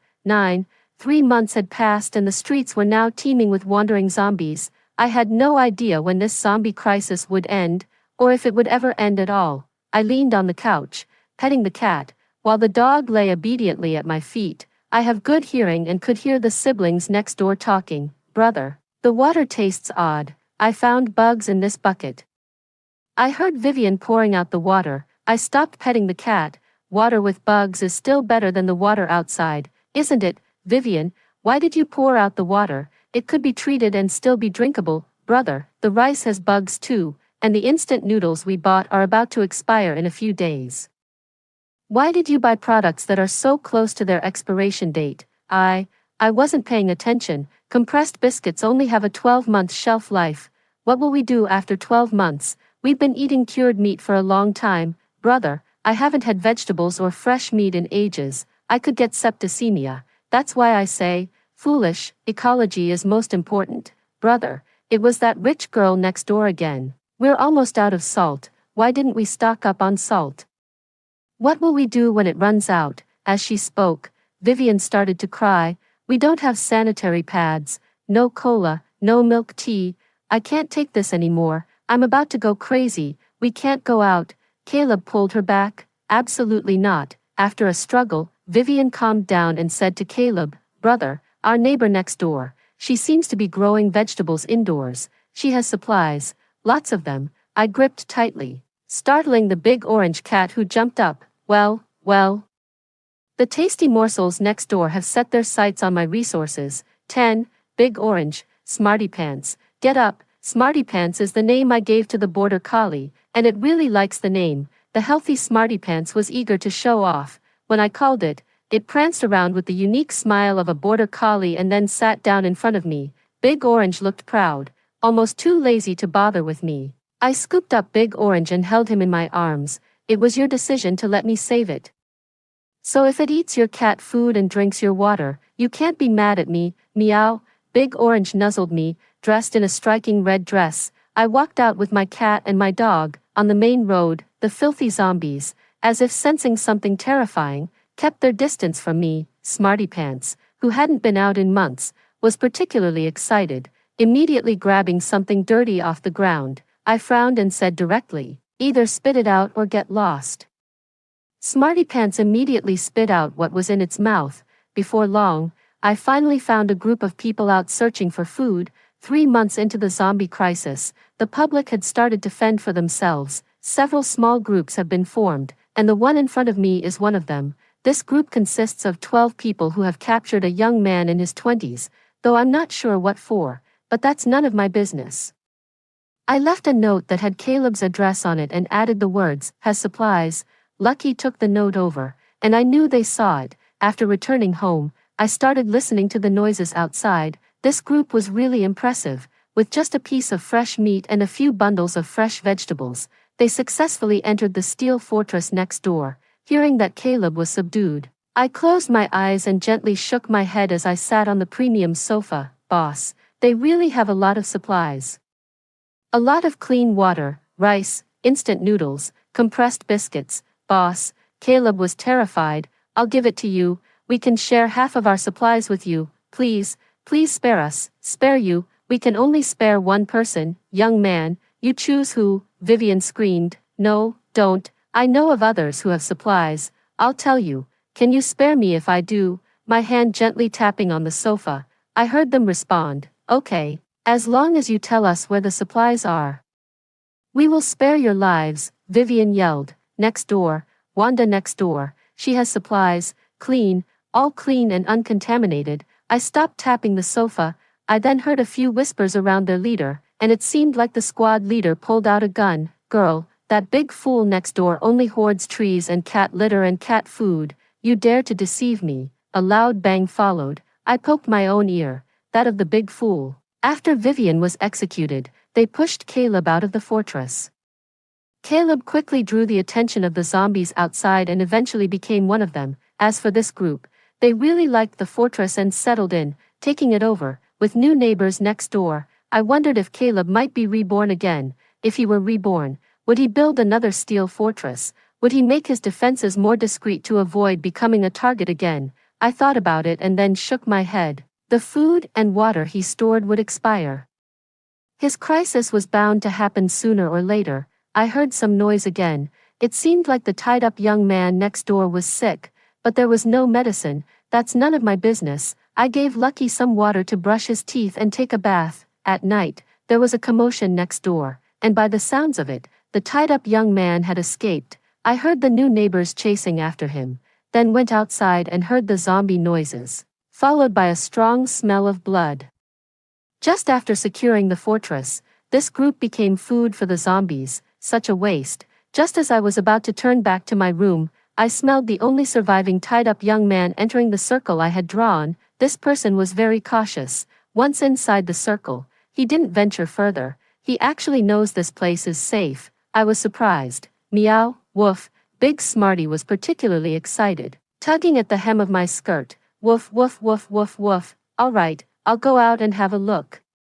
Taking a cat and a dog with me, I headed out again. As I approached the young boy, he suddenly sprang up. I parted the leaves, and my bright red dress must have been quite startling in the dark night. Who are you? The boy asked cautiously. I stared at the boy in front of me. Indeed, he was the one who had been tied up earlier. Reflecting on the boy's actions, he must have known this place was safe, leading those dozen people into a swarm of zombies after his escape, and then he came to me. Should I commend you for your cleverness? I retorted. The boy eyed me warily until my dog suddenly rushed over excitedly and pounced on him. Wow, the boy exclaimed with joy. My dog was happily licking him. I was not pleased and said, his name is Big Smarty. He's my dog. The boy had a name, Byron. I would never admit that Big Smarty was Byron's dog. I also didn't want to accept that Big Smarty, whom I had raised for 3 months, would go with Byron. So, in the end, I compromised and agreed to let Byron into my villa to become the official scooper. 14. Byron was a sharp and clever 20-year-old young man. He took on the responsibility of cleaning up, humorously calling it paying the rent. The young, clean boy stood before me and asked seriously, Miss, do we have any salt? I grew to appreciate him more because he addressed me politely as, Miss. I replied, I don't think so. He continued, then what shall we eat? I opened a large refrigerator, pointed to the full shelves, and proudly said, we can have steak. The seasoning in the steak package contains salt. He pondered for a moment before asking, do we have any vegetables? I nodded and led him into my eco-zone. The moment he saw the eco-zone, his eyes filled with surprise, lasting until I pointed to the catnip growing all over the ground and told him, you can eat this. At that moment, I saw a trace of cracks in his expression. I turned, puzzled, looking at the catnip. Catnip, humans should be able to eat it too. 15. After Byron had finished all the housework in the big house, he changed his clothes and went out. I'm not a nosy landlord, so I didn't bother to check on what he was doing, until he came back in the evening, his face flushed with excitement. I looked closer and saw sprouted potatoes and sweet potatoes. Sprouted ones can't be eaten, I said. Byron's clear eyes curved slightly. Miss, these aren't for eating. We can plant them. Looking at the big boy, I widened my eyes slightly. Well, he even knows how to farm. Big Orange sat perched up high, overseeing us, while Big Smarty wagged his tail excitedly. I watched as Byron pulled out a small knife, carefully cutting the potatoes and sweet potatoes and laying them out to dry. Even after Byron left, I remained squatting there, watching the potatoes and sweet potatoes. The next day, Byron got up early. Big Orange was the first to jump in front of Byron. Big Smarty was a bit slow because he was too engrossed in his breakfast, and I, lazily leaning on the door frame, yawned and watched him with tears in my eyes. He picked up the potatoes and sweet potatoes that had been dried for a day and planted them in the ecological zone. The three of us, a man, a cat, and a dog, gathered around the sprouting potatoes and sweet potatoes. I glanced at the large orange cat and asked, looking forward to it, The large orange cat meowed in response. The large orange cat and the smart dog instinctively chose to relieve themselves near the potatoes and sweet potatoes. With the fertilizer, the potatoes and sweet potatoes grew rapidly. Byron was heading out again, and this time I asked him, "Where are you off to today?" He looked at me with a smile. "Miss, we need more salt." I nodded, handed him the sliced beef, and said, "Zombies like beef." He looked at me, puzzled. I pretended to be generous and glanced at my fine steak with a bit of pain. "The scent of the beef can distract them, use it sparingly." Byron looked at me, smiled, and nodded. He left clean and returned dusty, bringing back a box of salt. I lazily smiled, seeing him fumble for something small on the side, and curiously looked over as he said with a smile, "Miss, this music box is for you." I looked at him in surprise. Then at the music box. I had lived many years, but I recognized this little thing. I wound the spring, and as it danced, crisp music played. My heart strangely stirred. Human television didn't have many programs left, but interestingly, one channel's news was still broadcast on time every day. So in our dull lives, there was still this little bit of anticipation, turning on the TV on time, watching the news on time. Today's news was somewhat different. The white-haired, disheartened old man on the TV, the city's mayor, said somberly to the survivors in front of the TV, "I sadly inform you that our city has been completely overrun. Now, we have no other options. We must abandon our city. Please, survivors, head to the cathedral in the west of the city. The municipal committee has dispatched special police from D City to escort everyone to the safety zone." I remarked, "In this situation, there are still humans at work." Byron said, "Miss, humans are actually very strong." 2 years passed, and I had nearly finished all of my stockpiled steaks. The human world had collapsed, and there was no place left to buy beef. After a moment of lamentation, I noticed panic for the first time in Byron's eyes. I went over to comfort him. "Don't worry, there are still chickens and ducks in the ecological zone, enough for you to get your nutrients." He quickly regained his composure, fell silent for a while, then turned to grab his gear and said to me, "Miss, I'm going out for a bit." He often went out, so I didn't think much of it and nodded. By midnight, Byron still hadn't returned, and I began to realize that this time might be different. Sitting on the sofa, I stroked the increasingly plump large orange cat, my brow furrowed with unease. "Big Orange, our caretaker is missing." The large orange cat meowed. I said, "I'd better go find him." With Big Smart sniffing, Byron sent ahead and Big Orange perched on my shoulder. I walked in my burgundy high heels across the nearly deserted land. There were disgusting little zombies everywhere. They didn't dare to approach me. Suddenly, Lucky caught a scent and let out an anxious bark at me. I quickened my pace to catch up with Lucky. When we rescued Byron, he had been shot. I had some medical knowledge, managed to extract the bullet, administered antibiotics, and bandaged him up. It took another day and night before Byron finally woke up. Upon awakening, his initial relief quickly turned to panic as he examined himself from head to toe. I told him, "You've been with me for a while now. The zombies won't hurt you. Your injuries were inflicted by humans." "I know, Byron suddenly said, his voice tense. I felt like I suddenly understood what he meant. There was an unspoken understanding between us that hadn't been addressed, but I guessed that by now, Byron had figured out who I was. He might have thought that I had turned him into a zombie using the virus. That thought made me uncomfortable. I stood up, my voice growing colder. "Don't overthink it. I saved you using scientific methods." Byron paused. "Miss, that's not what I meant. I wasn't interested in hearing human explanations." Byron got up and put the steak he brought into the fridge. For the first time, I felt no desire to eat the steak. I lazily played with my Switch in the living room as if the past events had never happened. After Byron cleaned up, he placed a cooked steak in front of me. "Miss," I put down the Switch, looking up at him, still wrapped in bandages. He was about to speak when suddenly, with a loud bang, all the lights in the house went out. I hadn't expected my home's electrical equipment to be so poor. In the darkness, Byron and I looked at each other, and he seemed very helpless. "Miss, I'll go fix it." I sat on the couch watching Byron run in and out until he finally connected the wind-powered generator, and the house lit up again. Wiping his sweat, he told me, "Miss, we're out of fuel." I nodded. Byron said, "I'll go find some." I nodded again. I sensed Byron wanted to say more, but perhaps because he was repeatedly interrupted, he ultimately didn't say it. 3 more years passed. Humanity's situation finally began to improve in these 5 years. The toxicity of the zombie virus decreased significantly. By now, it had almost completely disappeared. Many humans died in this disaster, but some survived by banding together in safe zones.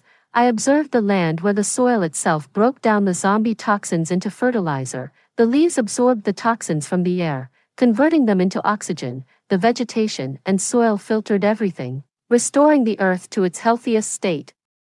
Byron had grown up, now 25 years old. The world was safe. Looking at the lush vegetation in the yard, I said to Byron, "Byron, it's time for you to leave." His eyes suddenly widened. I had never seen so much emotion revealed in someone's eyes. In the end, Byron gave me a dry smile. "Miss, thank you for taking care of me these past 5 years." I handed him Lucky's leash, watching as he and Lucky seemed reluctant to leave. Standing there for a moment, he eventually disappeared from my sight. Even now, the words he wanted to say that day were never spoken. It's all in the past now. I have lived a long life, and these are just scenes from the journey of my life. Extra story. Byron, did you get the sample? I took out the serum and handed it to the scientists hidden in City B. Not long ago, I successfully entered that large courtyard and saw the most beautiful girl. That dazzling red was the most beautiful glow, unforgettable for a lifetime, thanks to Theo's blessing. I managed to stay in this courtyard. This courtyard is not of the same world as the outside. Inside the courtyard is a warm home, while outside is a cold hell. From the beginning, I knew Wanda was a zombie queen, but surprisingly, Wanda's home was warmer, cleaner, and more tasteful than I imagined. She was different from the Walking Dead outside, different from what we had thought before. She was curious and reverent towards life. She treated her cat as if it were a family member. She was interesting. She could wear rare designer clothes and squat in the ecosystem to watch potatoes sprout. She could eat her favorite steak day after day, as if she would never tire of it. Every time I went out, I would bring back various zombie serums to the base, but I never brought hers. Zombies are created by the zombie queen.